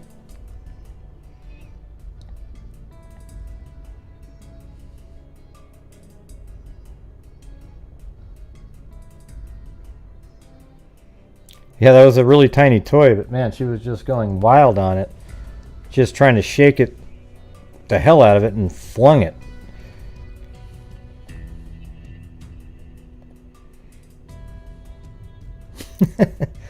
That was just a preemptive deletion right there. Just call it intuition. How did I get interested in true crime? Well, I was watching, it's a sad story. I was sitting around one day and I saw the news break of some guy named Chris Watts. He was standing on a... Oh, it changed my entire life, the Chris Watts case. He was standing on a porch denying having killed his wife, and we just all knew by looking at him he was totally full of crap, man. And I think it's at that point where I'm just kidding. Jesus, are you kidding me? I think it was... I've always followed true crime on YouTube like a million times. And, not YouTube, but in general, forever. I've been following it. And then I started following it on, some on YouTube. And then I think it was 2012, I got on, started making looking at the Jodi Arias case and then started making videos on that 2013, and that led to a few different things. But I was being sarcastic a minute ago. Yeah. It was like an homage to the idiocy of the people who keep following Chris Watts every freaking day.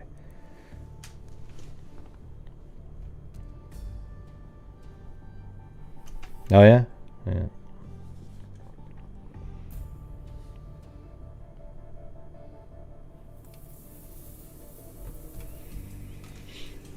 Yeah, but I used to watch Justice File, American... I can't remember Bill Curtis's show. I've watched crime shows forever. I mean, who hasn't, really? And then I found out that I had the ability, I don't get to use it as much now, but to do, 3D reconstructions of things and...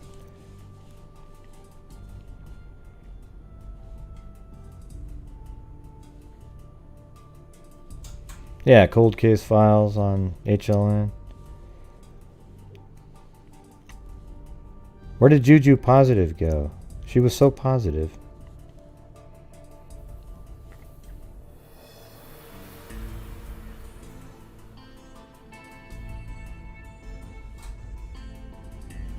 Yeah. Crazy.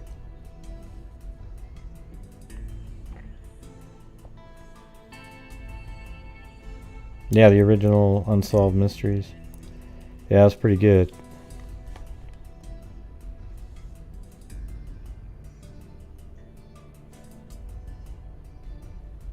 I'm trying to see if this is working.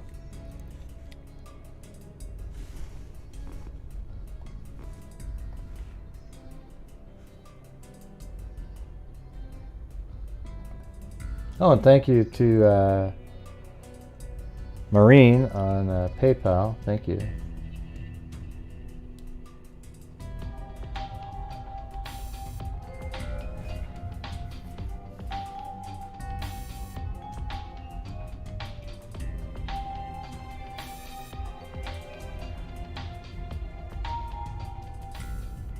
If Cairo would have taken that lady up on her Chewbacca off her head, have a true crime story to tell.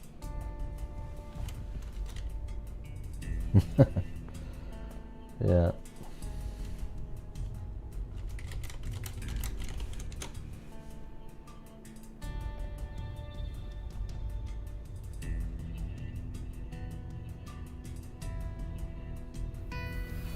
Oh, let's see.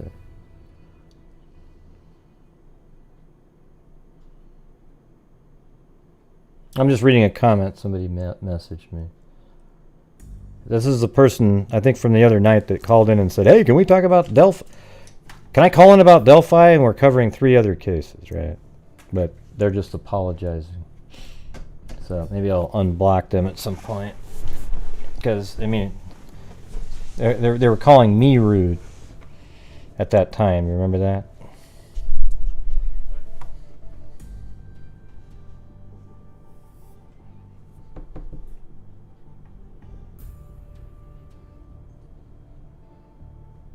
Yeah, it's always cool when somebody admits it. Very few people ever do that in the true crime. All the people watching, they think they're so much, oh yeah, I'm just, I'm morally superior, so therefore.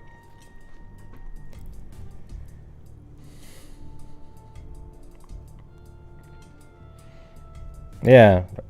I think everybody who's into true crime always says they wish they had went and studied forensics or something. But you know what? I bet you the actual tedious work, unless you're into doing really tedious, boring, long work, isn't as interesting as reading about what the results were and how they came about it.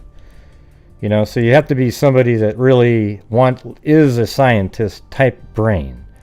If you're somebody that's quick-minded and you're like, oh yeah, I think the idea of doing it is a lot greater than actually doing it. Because what we always see is the end results, right? I don't know. I'm not really big on those forensic artists. Some of them are good, some suck. You know, they're not all good.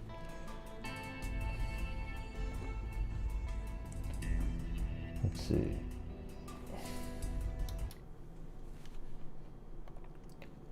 Who's this 574? This is the third time. Well, who's this? You've called in. This is your third time you've tried calling in. Hello.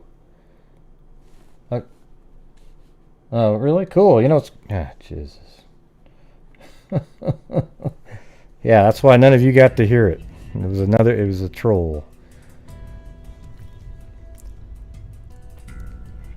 Why didn't they just say that same joke the first time? Hey, you know what it said that time, Juju Positive? He said, there's a lump on my balls. It's like, wow, that's so great. I don't even mind repeating it because it's so stupid.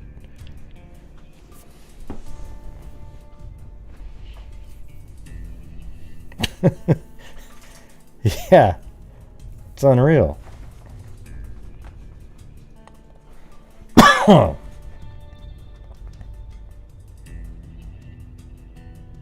Not in anyone's basement. Hey, Ragnar, learn how to spell too. You know what I mean? That's what I'm trying to say. I mean, what does that mean? Oh, you meant back. Instead, you put bag, like an idiot. It sounds like you're from Iceland with a name like that. Right next to Runar Gunnarsson. That's probably why you couldn't spell, because you don't speak, you know, English. Yep, Chloe's going nuts again. On a bigger one this time.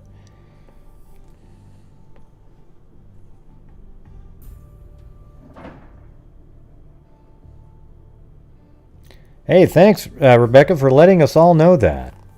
Sometimes you just got to think to yourself in your head, yeah, that's TMI. That's TMI. And think about it. It's going to be in big print now because I just switched the chat, made it so it's really big below the.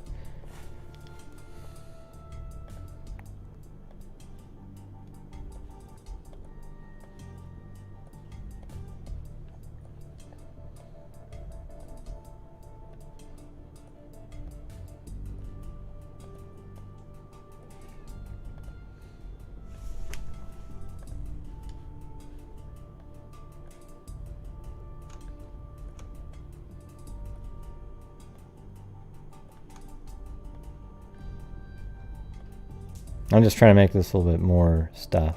Like, there you go.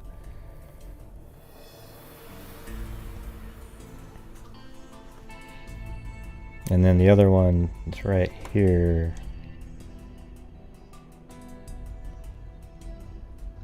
Sweet.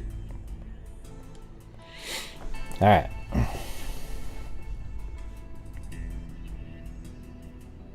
I don't know. Oh, on laptops, you should be able to. The one on the phones, it seems like it'd be hard.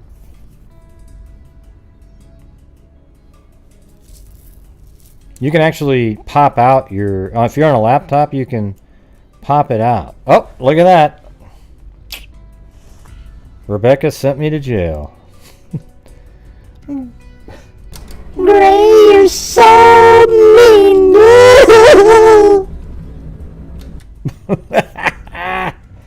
Look at that. Oh my god. Look at the pouring of tears out those eyeballs right there. Unbelievable.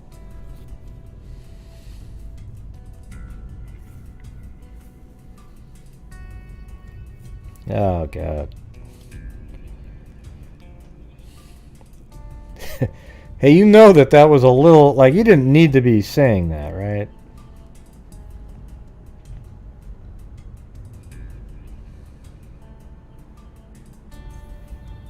Oh, wait. Oh, see, look at that. Rebecca does 149, and then Lee D immediately blocked it, and I think that one was worth $3.50, so now we're $2 in the hole. Oh, man. What a tragedy. What a tragedy. Oh, now we are 1 cent in the hole. Dario Caspian. Which means it's just 1 penny short. And what do I get? I don't even have... There's nothing... There's no taxi.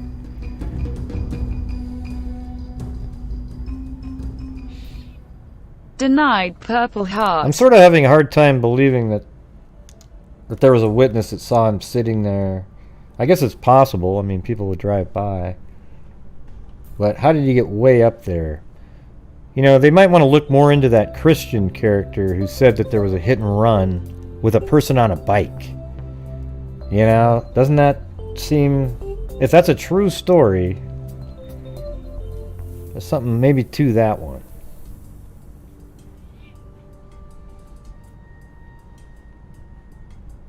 Oh yeah, so now when it pops up in the next one, I'm hoping to see that one in blue. Oh, how far up is that? Jesus.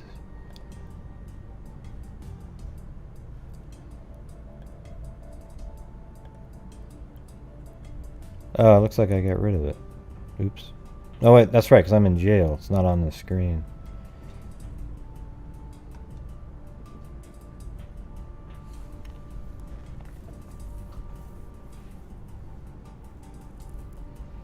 Nah, that's what you guys want to think.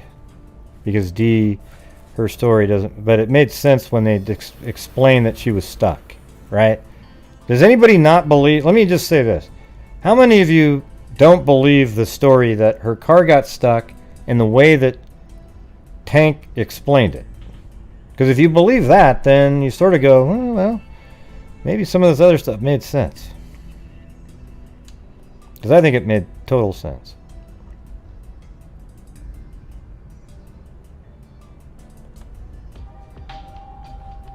Thanks, Lane S.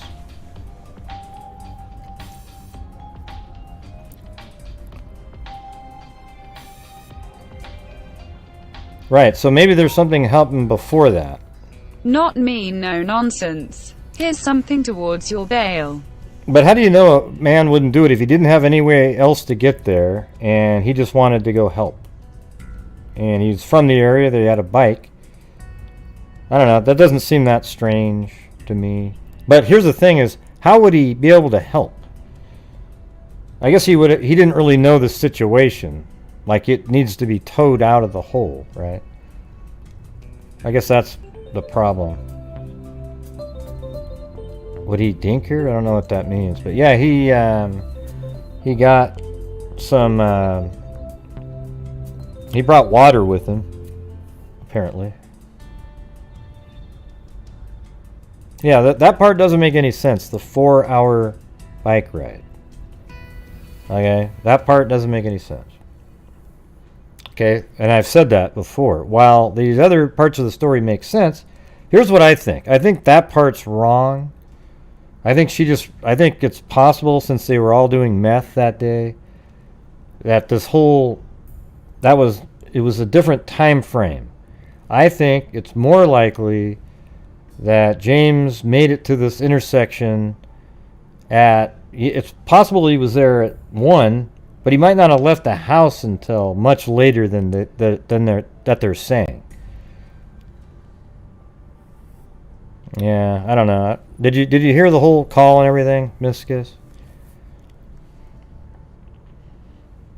Because I interviewed them. Their memory and everything is way off. They can't remember shit half the time.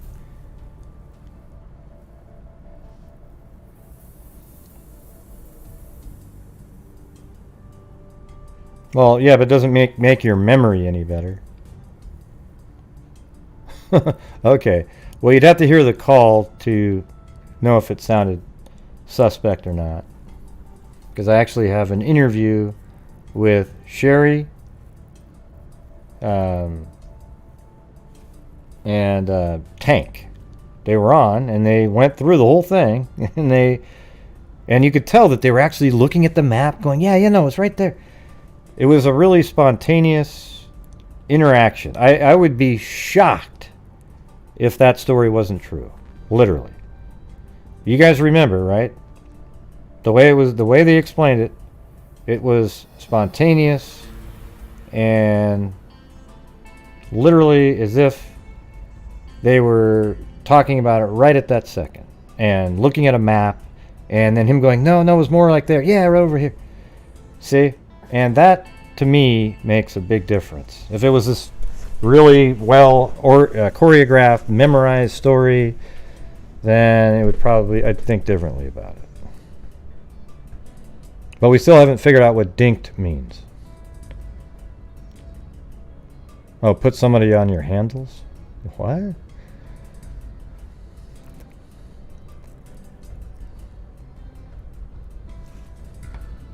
Maybe I can play that again. Where the hell is it?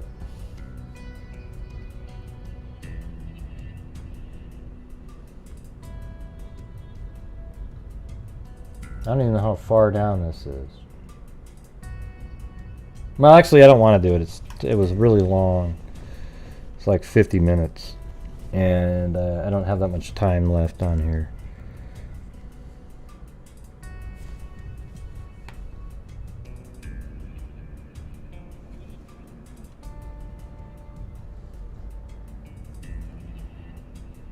Yep, so hold on one second. I gotta go get my phone. I think I left it in the car.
Okay. Linda Howe, as in Linda Molden Howe of the Cattle Mutilations and Crop Circles.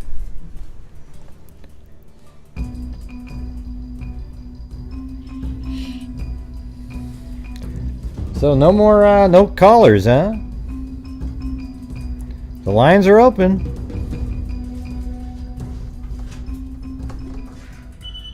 Cowwater Buffalo said, thanks for all you do, Gray, a thumbs up. Well, thank you. Yeah, well, so what Miss Giss was saying a minute ago, that there are parts that are suspect. But it really, the only part that's really, really suspect is the 4-hour time frame. And the other part is, like, I don't believe that there's a 4-hour time frame, because even in that interview she was like, well, maybe it was more like 11, it just started getting weird. What you have to do is figure out what time Dee called, by looking at phone records, called Sherry, and then what time did Sherry call James, or what time did James call Sherry when he got to that intersection, because he was like, where is she? And so then they did a three-way call. That's what would be an important time to know too. What time did that take place? And maybe it makes a lot more sense if we had the actual amount of time. And it could just be that he succumbed to the heat, doing meth and exerting himself, and something happened. But then how did he end up so far up there? So then you sort of lean towards, what if the, because if he was hit by a car, like the other story states, well, Dee wouldn't know because she's literally over a half mile away, sort of behind those houses over there. She wouldn't know. And then the other part that's weird is how many times did Dee try calling Sherry to say, hey, where the hell's James? He's supposed to come pick me up. That's the part that's weird. It seems like there would have been more concern, like, but then it's also explained, and not just by her, but actually by other people. And every time I say the three-way call, you guys are like little children making a joke about that. It's just, my God, it's not even that funny. It's just, anyways, everything is sexual to some of you. No matter what you say, it's...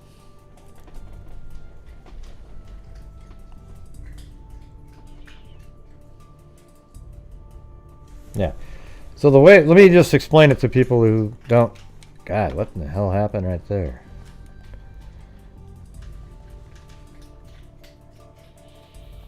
Yeah.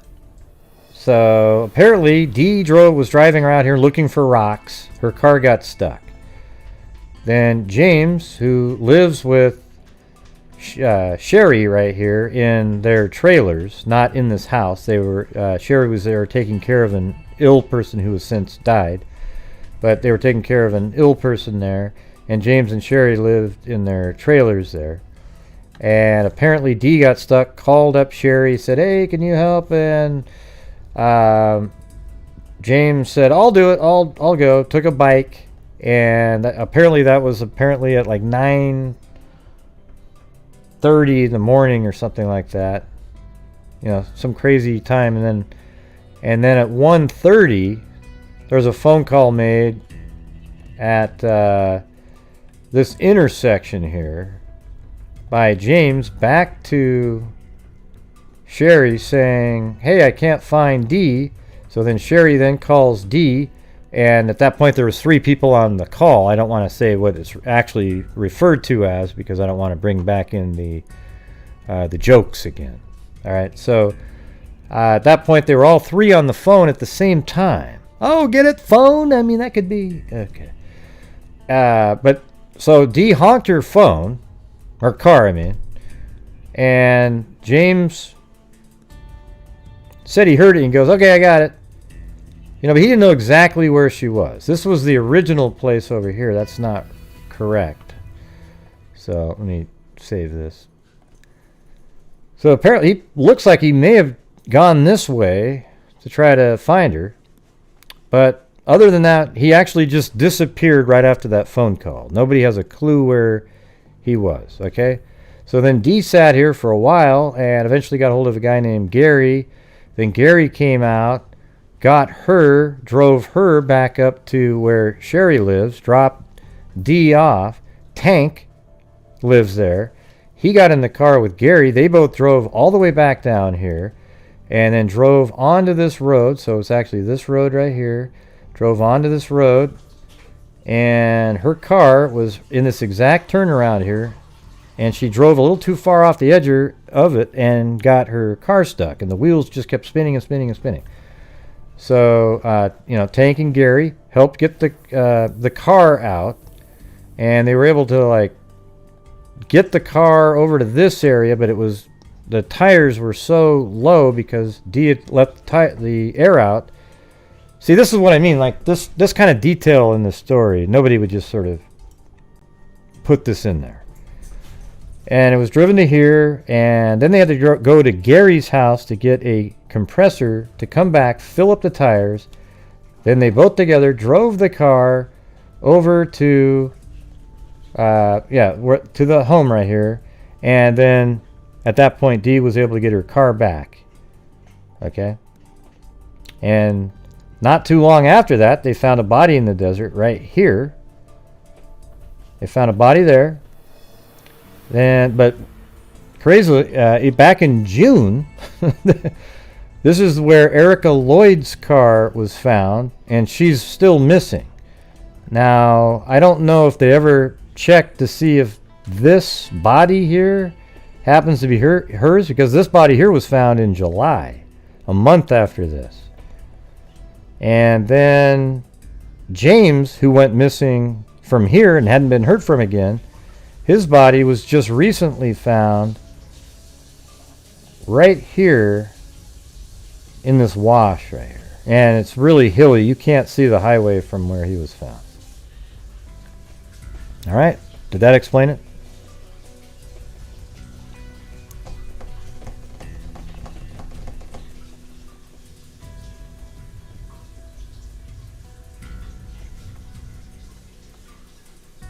Yeah, she let the air out of the tires because apparently that can help you get out of, situations for traction. Right, and then we've done whole shows on Erica as well. The weird part is it's hard not to mentally link a case where you have a body here, a car found here, and a missing person, and then another person goes missing from right there, and their body's found right there. So basically, if this body here isn't Erica, then we've got 2 bodies and a missing person right there, all on this same little stretch of road. That's crazy, right?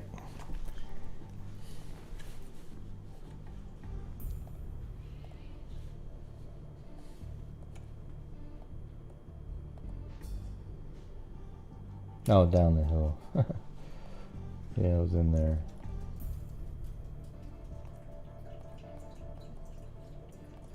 So no more callers tonight, huh?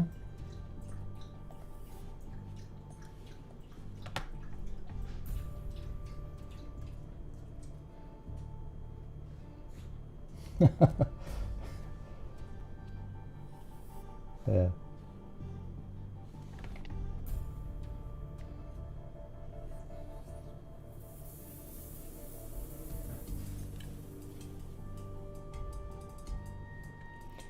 Okay, I have to go back to the control panel again. It's missing. All right, you guys. Well, just know that every Sunday, it's usually a call-in night. So people can call in and tell their actual true crime stories. You can call in about a case you were interested in. You can call about anything you want. Yes, including Delphi. Just not the Chris Watts case or Morphew. Okay? We'll leave that for the amoeba channels who just suck out every single penny they can from the Morphew case. You know, the part that really makes me cringe is how they're all on each other's shows. Like, wow, we're such a great, oh wow, we're really breaking. Hey, look at, you know what would be the greatest thing for the true crime world? Is if Barry Morphew was innocent. I'm actually hoping to God he's innocent. Because all of these people were out there, oh, he's for sure. We don't know, though, right? Like, the thing is all we really know for sure is that the parts that are sketchy to me was that he did the $200,000 reward so quickly. That was weird. Okay, I've never seen anything like that. But to be honest with you, he could be innocent, right? There is a chance. And, there isn't really any, really crazy information out there. Everybody's analyzed the interview that another crazy YouTuber had with Barry,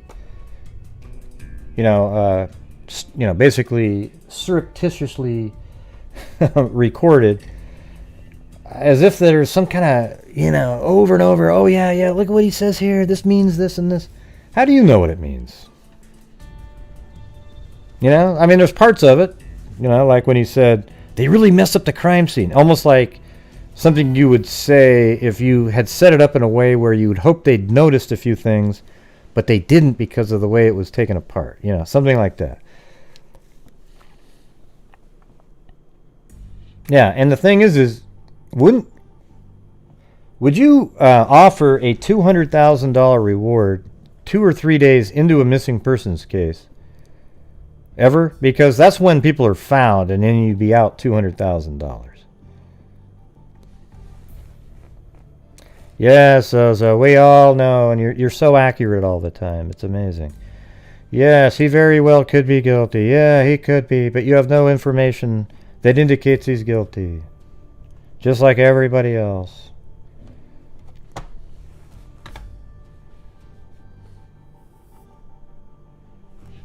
Yeah, nobody's got it. Yeah, I don't know if he's, you know, there's things that he does that I'm like, wow, that's weird. It wouldn't shock me at all if he is guilty. However, I'm not going to sit here and do a show where, oh yeah, he did it. Let's go look at this, look at it, and make up all this stuff to support my theory. It doesn't work.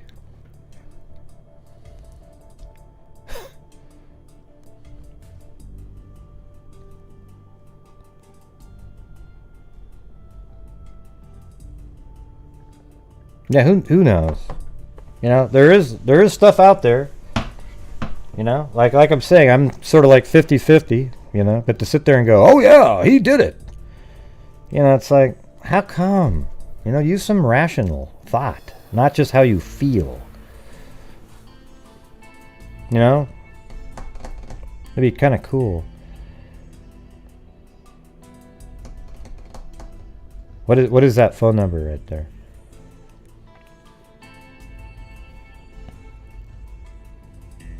Follow that trail is... I don't even know what that means.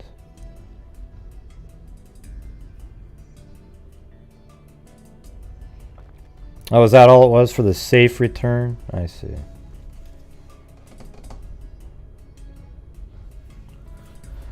Here, hold on a second. I'm going to go get another Gatorade.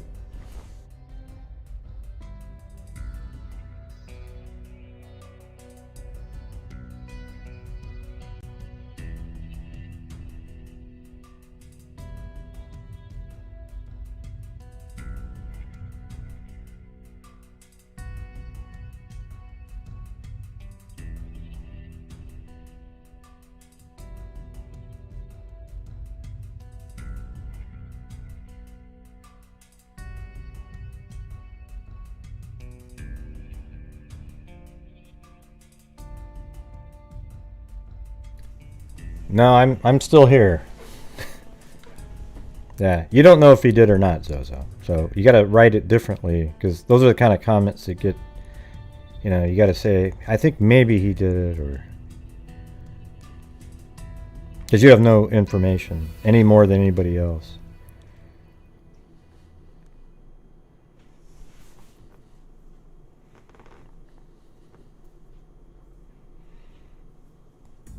Yeah, maybe.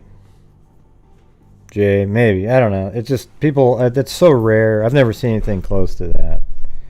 I mean, a lot of people want to say that, you know, like their wife is so important that they would put up 250, but at the same time, nobody does that.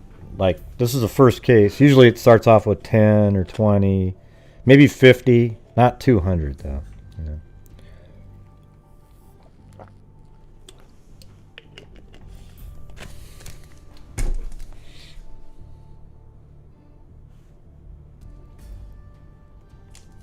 Well, what, maybe, did he do, didn't he just do 100 and then the other guy did 100?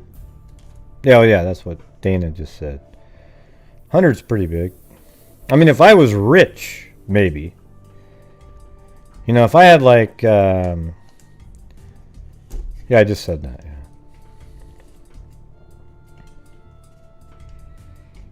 I mean, if I was a multi-millionaire and 200,000 didn't mean anything, sure. Or 100.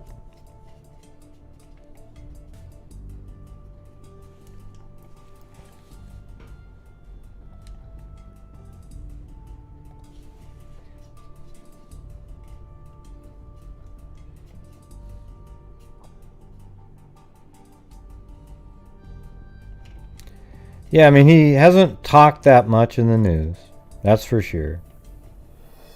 He hasn't,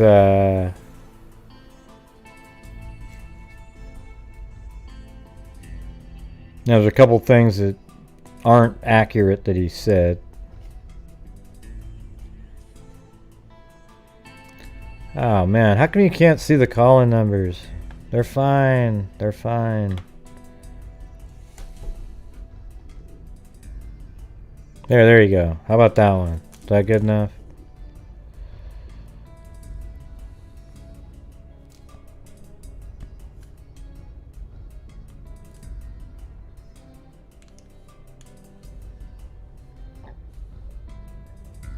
Calling about what?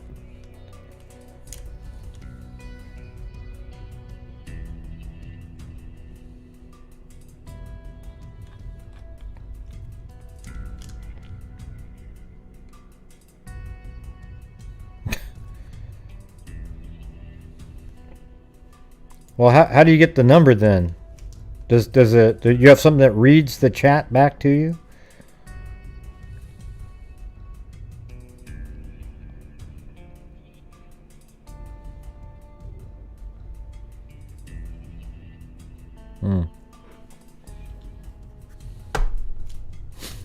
I don't really care. You know, the thing is, I've got to get off of here in a few minutes, so I'm just looking at the. I got to get up at 5:30 in the morning, which I know doesn't. This is what time all of you guys get up.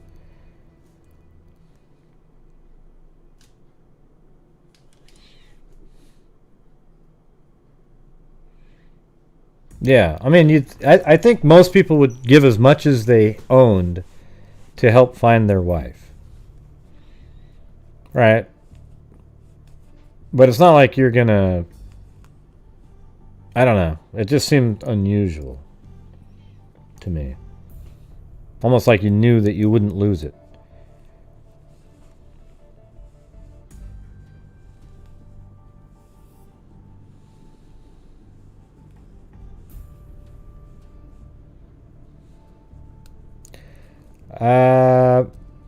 Big plans for... No, I'm going up to Seattle tomorrow to do my EMG. Those aren't really that bad, right? You just kind of get... I've had one before, I just can't remember. Like, little shocking. The pins stuck in the muscles don't really excite me that much. Hopefully they give you something that numbs. But they're not that bad, right? They're just kind of like that little weird feeling you get when you get shocked when you... a static shock. It felt similar to that.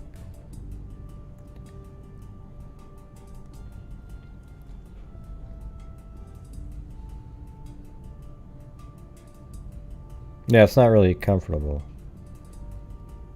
Yeah, the little zaps. Except I think they have to put pins in you at some point.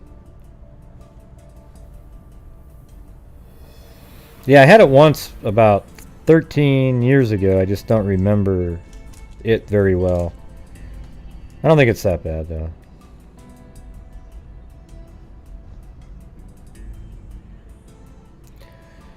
Well, it's just such a weird... I have such weird nerve issues, you know, so... I'm not really sure how to... it's hard to explain to people. Why were you getting bored there, Zozo?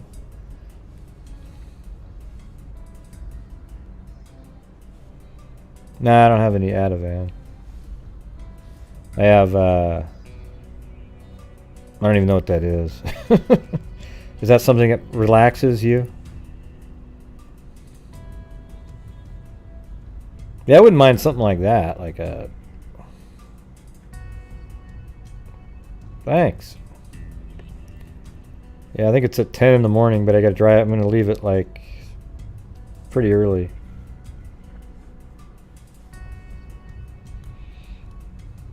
Yeah. Well, that's, yeah, for nerve pain. I'm going in to get some checked out. You know, there's some stuff that just doesn't work very good. Like I can't do one push-up because of the whatever's going on back there. But I can do a little bit of shoulder weights. So there's something behind my shoulder that's not working. There's even like a little divot sort of. So hopefully it's just recovering, you know. It seems like things are better today than they were a month ago, but not way better. You know, it's like it's really slow. They said 3 to 6 months, and it's only been 2, so we'll see. I'm sure it's more like 4 or 5 for me, you know. No, I'll just do what I do, follow that trail. Everyone else seems to be able to do it. I don't want to do the cell phone one. That's absolutely ludicrous. This one here you can hear really well. I don't like watching the shows that have it that play through their cell phone into the mic. It's insane. Yeah, I don't watch those. As soon as I see somebody playing a call through their cell phone, I turn the channel. Yeah, unless it's an absolute only option.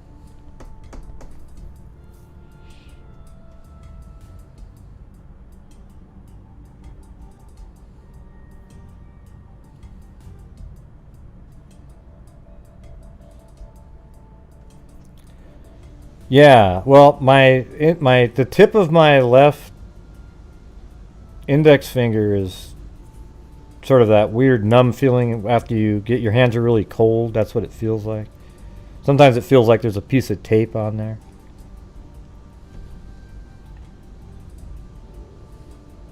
Yeah.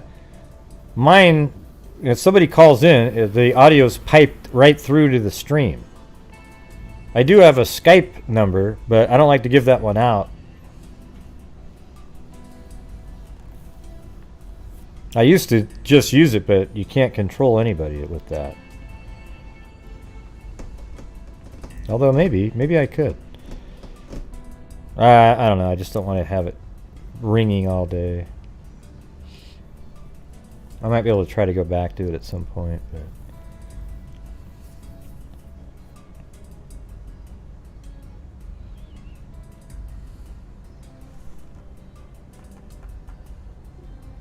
Let's see. I don't have any pain, Jay. It's just really strength. A lot of weirdness, just things that I can't do. You know, like the fly fishing cock of a wrist, like this. The back, you know, like from the other arm, but this direction. Like not like this, right? But just the little motion that you have, that you can go just a little bit up like that, right? It's really weak on the left side. Like with my golf club, I can go, you know, like flick with the right hand. The left hand is this slow, lumbering deal.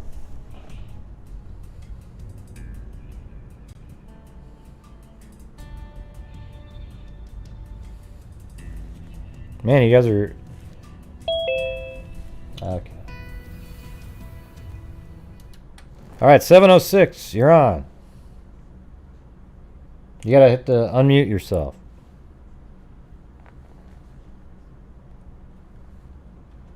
You gotta unmute yourself.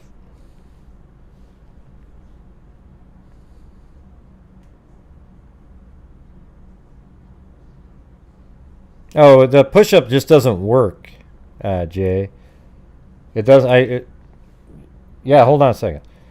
Hey, Jay, when I do the push-up, it just I just can't do one. Okay, all right. 706, you finally took yourself off of mute. Hello? Yeah, can you hear me?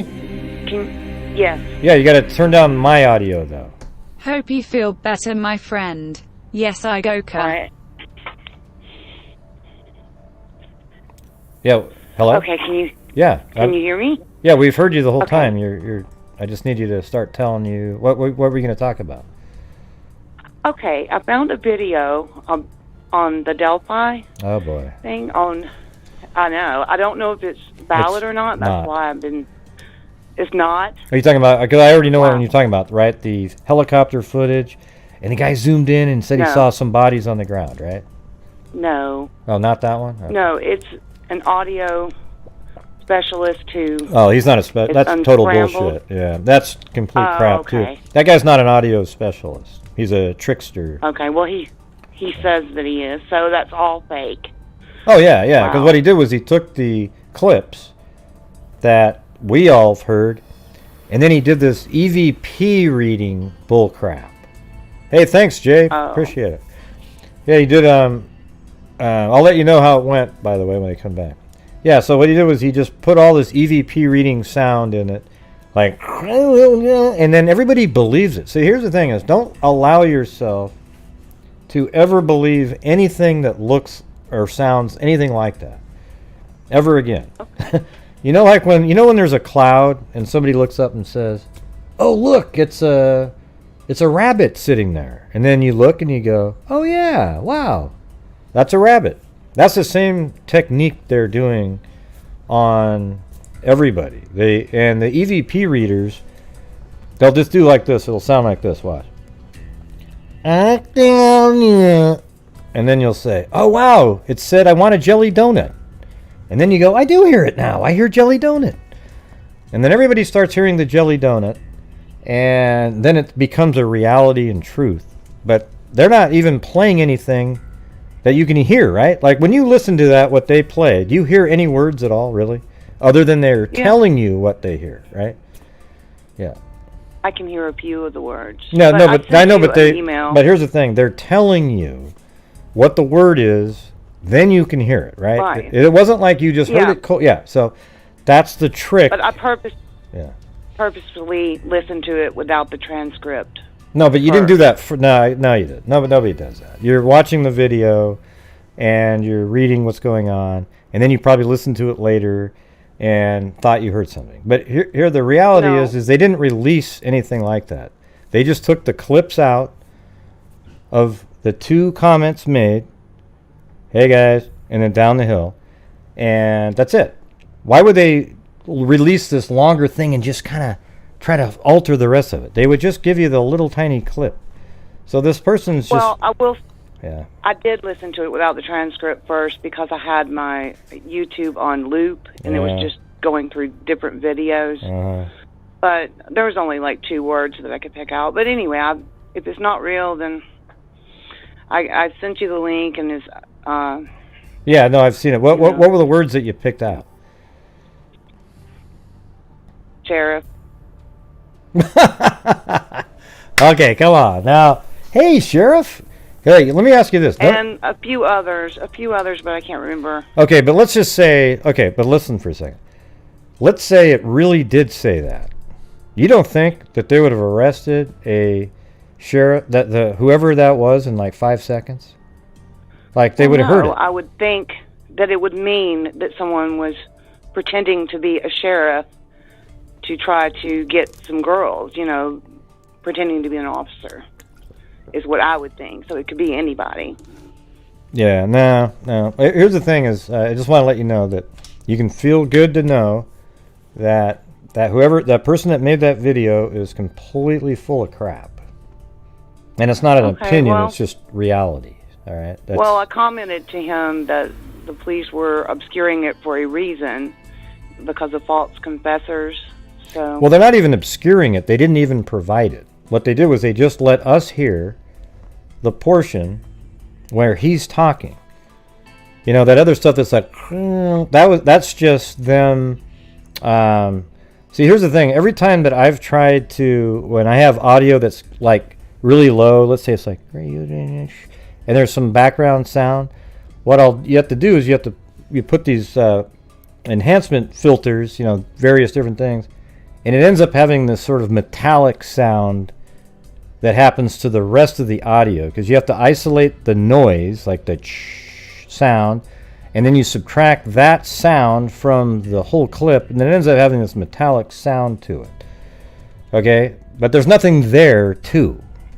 There wasn't anything there that was hidden with that. That's just what you get when you do that. So these people, to get views and get people all riled up and excited, because they don't have very many subs, they'll come out and they'll invent these kind of, just like the helicopter footage, like, ooh, look at this, ooh, look, I can see the bodies, And then you'll have a person like this who says they can hear all this extra stuff. See, this same... How long have you been following the Delphi case? Since the day it happened, I heard about it. And right. Well, I mean, yeah, how... I know that a lot of people have said, that there were people hiding on the bridge. I knew that was false because I watched you. Yeah, well, there's been the same stuff. The same stuff, though, like those kinds of things with the audio and people seeing stuff with the helicopter has been going on. It went away, and for some reason, lately, all of the crazy people have come back again. And I'm not sure what happened. Like, what made... is there something going on right now that all of a sudden Delphi got really big again? I don't know, but I hadn't watched a lot lately. I've just been listening while I've been working, and I wondered why nobody had covered this, so... Yeah, I'm kind of in a way let down because I thought, it's a lead, and Yeah, it would have been great if it was real, but it's just you can just tell by listening to the guy's voice. It's just really strange on there. Well, I thought maybe after the FBI scrambled it that it would sound funny, when a sound technician tries to unscramble it. He stated that he had to slow it down by like 60 times or something like that. Yeah, he's just saying a bunch of stuff. Hear the word Carl and Sheriff. Well, no, but that's just some jumbled words that may have sounded like that. It could have been like and then call sign 1040. Yeah, that's not in there. So yeah. And if it's in there, that means he put it in there. That stuff isn't in it. There's all of this stuff is bogus. That guy put in that video. UAP Research is the name of the... Yeah, it's a total joke. It's a embarrassment. Okay.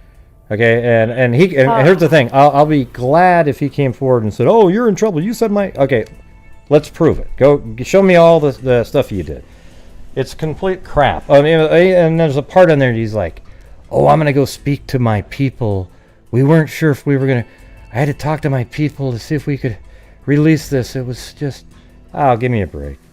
It's just one of those things to make it seem way interesting to everybody, and that it try to make it sound more legit. The FBI didn't scramble anything. They only released the part where it said, "Hey guys," and down the hill. That's it. I always thought that in between was one of the girls saying, "He's got a gun." That's what I always thought, before. Yeah. Wow. Nope. That's what but I knew that, that was probably not true, but... Well, I didn't mean to, thank you. I didn't mean to, I guess I did mean to, I just don't believe in that kind of stuff at all. It's not even something to believe in, it's just factually complete crap. So, I know that people watch that and they go, "Oh, good job, man. Way to go." You read the comments, and I get nervous reading the comments when people say, "Oh, great job. Wow, this is amazing. Oh, wow, I've got chills." That kind of stuff. Those are the ones that I get really, I get nervous because there's people that literally were just, and that person's just loving it. They're probably sitting at home just laughing their ass off. I really, I don't know. I think it's disgusting that they do that. Well, my face is red now, but don't feel like that. To check in with you. No, don't feel like that. Don't feel like that. I feel like you would confirm it or deny it, Well, I wouldn't feel like that yourself. What I'm saying is that I think that they do this because, there's a lot of people that really want answers in some of these cases, and they're really invested in it. So they're willing to they're hoping that somebody like this, they're like psychics. You know how psychics come in when a case starts going cold, they show up, and then they start giving those people hope again, and there's nothing there. They're not going to help them, and that's kind of what these guys do, EVP readers. But I think it's cool that you called in to actually, check on it. Well, it took something big because I've only called in one other time, and I hate my voice. I'm very nervous, but... Well, no, there's nothing wrong with your voice. Responding to me in the chat, so... There's nothing wrong with your voice. You should call in more. Well, thank you. Yeah. Thank you so much. Well, I think you should call in whenever the hell you think of something. Okay, well, there's about 6 cases that I really follow, and I think it probably, I was just so hopeful because it kind of freaks me out that you can have a video and audio of somebody and still not solve the murder. Yeah, it's crazy. It's weird. That and the Missy Beavers case. Yep, that's an interesting one. Kind of has some similarities, you know. There's a guy in a video. Yeah, to have so much and for it to be unsolved. Or a girl. I think that's a girl. What do you think? I think it's the female, too. Yeah, that's what I think. And I have some theories on it, but I just hope they get solved, because the message is to killers is we can get your voice and your picture and your video, and you can still go free. What are your other? What are the other cases? One is so old that nobody really follows, but a few older people. It's the Villisca axe murder. No, I think we talked about that one night. That one's crazy. Isn't that the one where there's like this little town? Yeah, it's from like 19. We covered that one night on here. Oh, I missed that show. Oh, it was 1912. nuts. Yeah, it was some way back then, I think. It was some kind of crazy... It sounds familiar. Didn't we talk about that one night, everybody? Wasn't it like there was a cabin or some kind of like a place where they were staying, and then... No, I'd have to refresh myself. No, there's been a couple axe murders. That might be Hinder Kaifet, or maybe not. There's a lot of cases, but this one was the family in Villisca that somebody came in and murdered the whole family plus two little girls who were spending the night. Oh yeah, we covered that one. And the neighbor committed suicide because it was so crazy. Oh, I think one of the girls' mothers died, but I didn't hear about a suicide. I think one of the neighbors went in and like they saw it and they couldn't. It just ruined their life after that. But yeah, we totally covered that one. Remember that? They were all around in the different spots inside the house. Well, they put the preacher on trial once or even twice, and he got exonerated. And the 3 main suspects were either the preacher, this politician, who was also the bank president, and then or a serial killer who had the same MO of a lot of different axe murders that were going on. And so yeah, but they were out of town, weren't they? Weren't they staying somewhere? Like No, he was I gotta remember John all the Deere facts. Tractor salesperson, and it's been a long time. He had worked for the politician bank guy, but he took the John Deere account away from him, so they hated each other. I don't think we just kind of did the newspaper.com version, so you probably have a lot more of sort of the later developments. I have to take another look at that, and if we do, you can call in. There you go. That would be great. Yeah. And one case I follow you're sick of, so I won't mention it. I mentioned it the first time I called, and I just asked you what you thought of it, but... Is that the Morphew one? No. It was...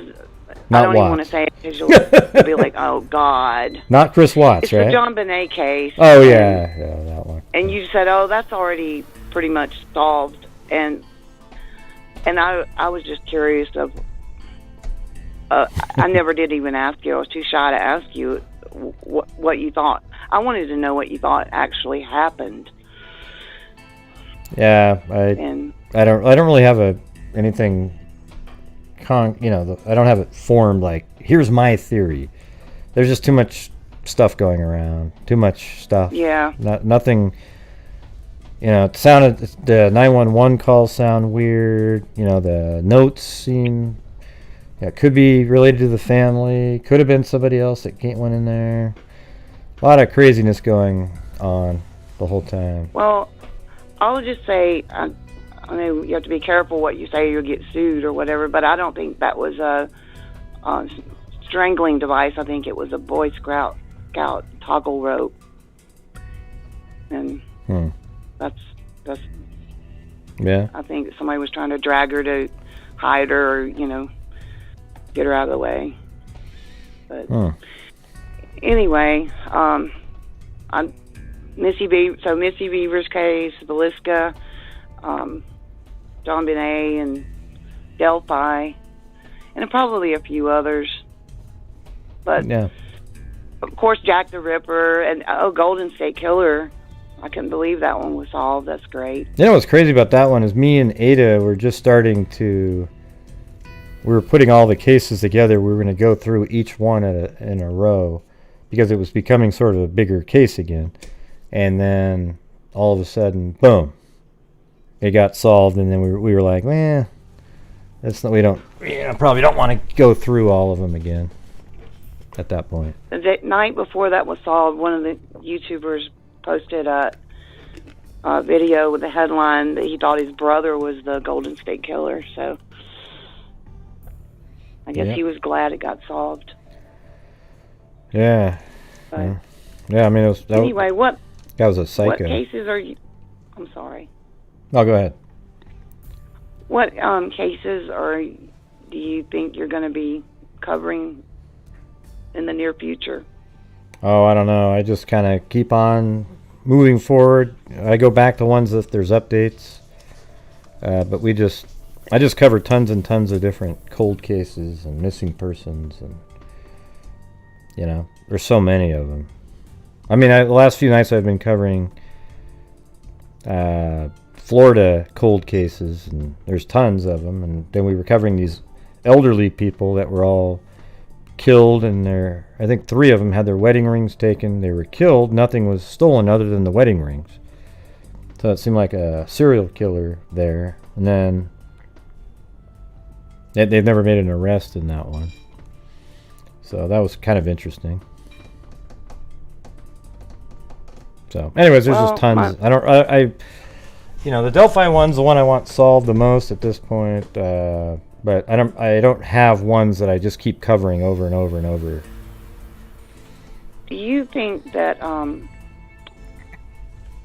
just, I guess, from the evidence that we know, that it's a one-time thing or possibly a serial killer?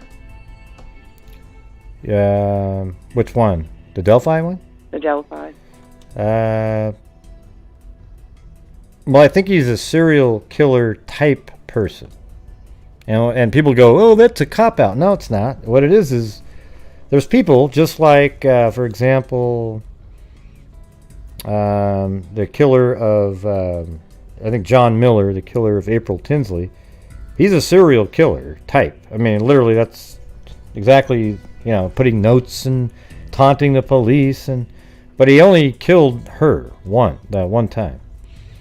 So I don't know if he's like this, if he was just starting off. Sounds like he, had signatures, left craziness at the crime scene. So, and it just kind of matches that too, what happened. So he could be a serial killer. We just don't know. I think he's like one though. I think his whatever he was doing wasn't just like a typical killing, and then you're trying to rape somebody, you kill them, and then you go do something else. It seems like there was other mental things going on of the serial killer variety. That's what I think. Do you think it was motivation, power over someone? I don't know. I don't know what, whatever his... I mean, a lot of people think rapes and stuff are power every single time, but some of them have nothing to do with that. And some are just for other reasons. They're just like a sadist. It's all over the place. Who knows? I guess once they arrest the guy and go through his history, maybe they'll get an idea.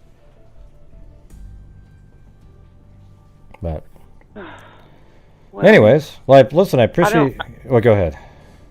I don't want to hold up your line too much, and I know you need to go, but thank you so much. Oh, yeah. That was cool having you call in. Thank you. Appreciate it. All right. Well, you have a great night. I hope you get to feeling better. Oh, yeah. I hope so, too. All right. Thanks a lot. Have a good one. All right. Bye.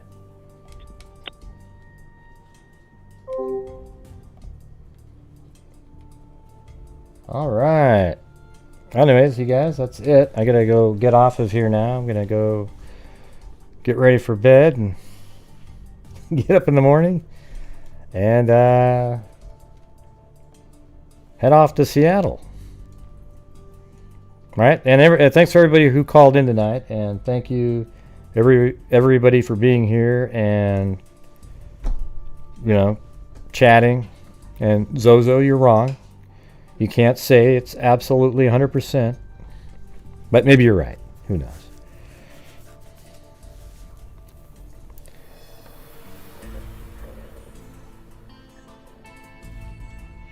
Yes, and thank you to Zozo, Miss Skis, Rochelle Black, Zozo again, Karen K, Michael Callahan, excuse me, Kit Kat, Jen H, Carla Hussey became a member, and then Carla Hussey also donated, thank you very much, and then Maureen also became a channel member, and then she sent me something on PayPal. And Lee D, Juju Positive, LM, Lee D again, Carla Hussey, Zozo, Gene Fish, Alicia C, Bush and Beach Lifestyle, Miss Skis, Jennifer Cochran Fent, Lane S, Rebecca N, Lee D, Dadio Caspian Horses Rock, Lane S, Dadio Caspian Horses Rock, Linda Howell, Jay Case, Lee D, and Kit Kat. Hey, thanks, Kit Kat. Awesome. Well, anyways, everybody, thank you for yes, P.S. it's him. Yep.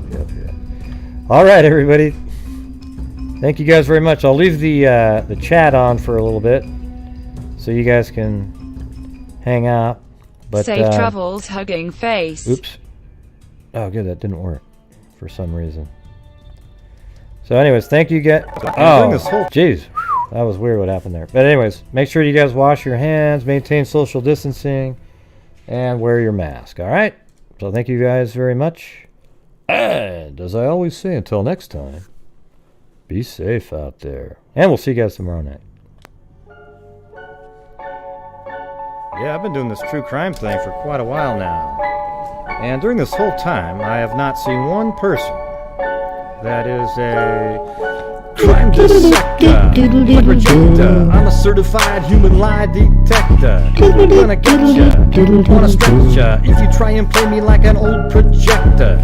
Crime sector, hey Stacy, is my nectar. Professor Gregor's gonna give another lecture. Crime collector, freak connector, and I'm always gonna be a pup protector. Fool deflector, interceptor, better more than a spectre with a vector on his pector. With all respect, y'all. Just remember I've a temple fucking checked ya. I have no agenda, I'm a pretender, and I'll serve it to you straight without the blender. And in the end, I'm gonna send ya on a mission to reveal the true offender. Yeah, so I'll just get right back to work. Alright, everybody? Talk to you. Alright, good night, everybody. Hello? Mary Lou? Mary Lou? Where are you? You're not going to say goodnight? Mary Lou! Aw, poor John Boy. Yeah, Mary Lou left him cold in the dust. Cold in the dust. That's sad. That really is.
that you, Mary Lou? Is that you, Mary Lou? Hello, Mary Lou.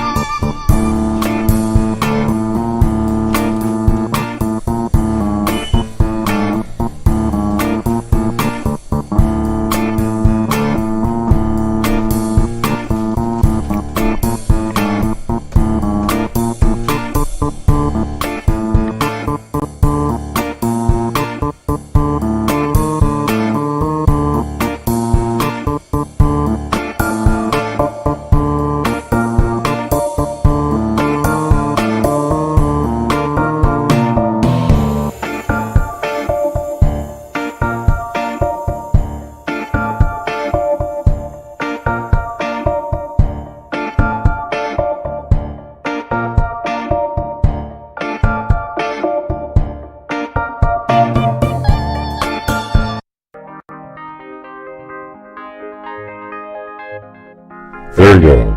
There's Furious Freaks for you, okay? Furious Freaks, just for you, Bush and Beach Lifestyle. Just for you.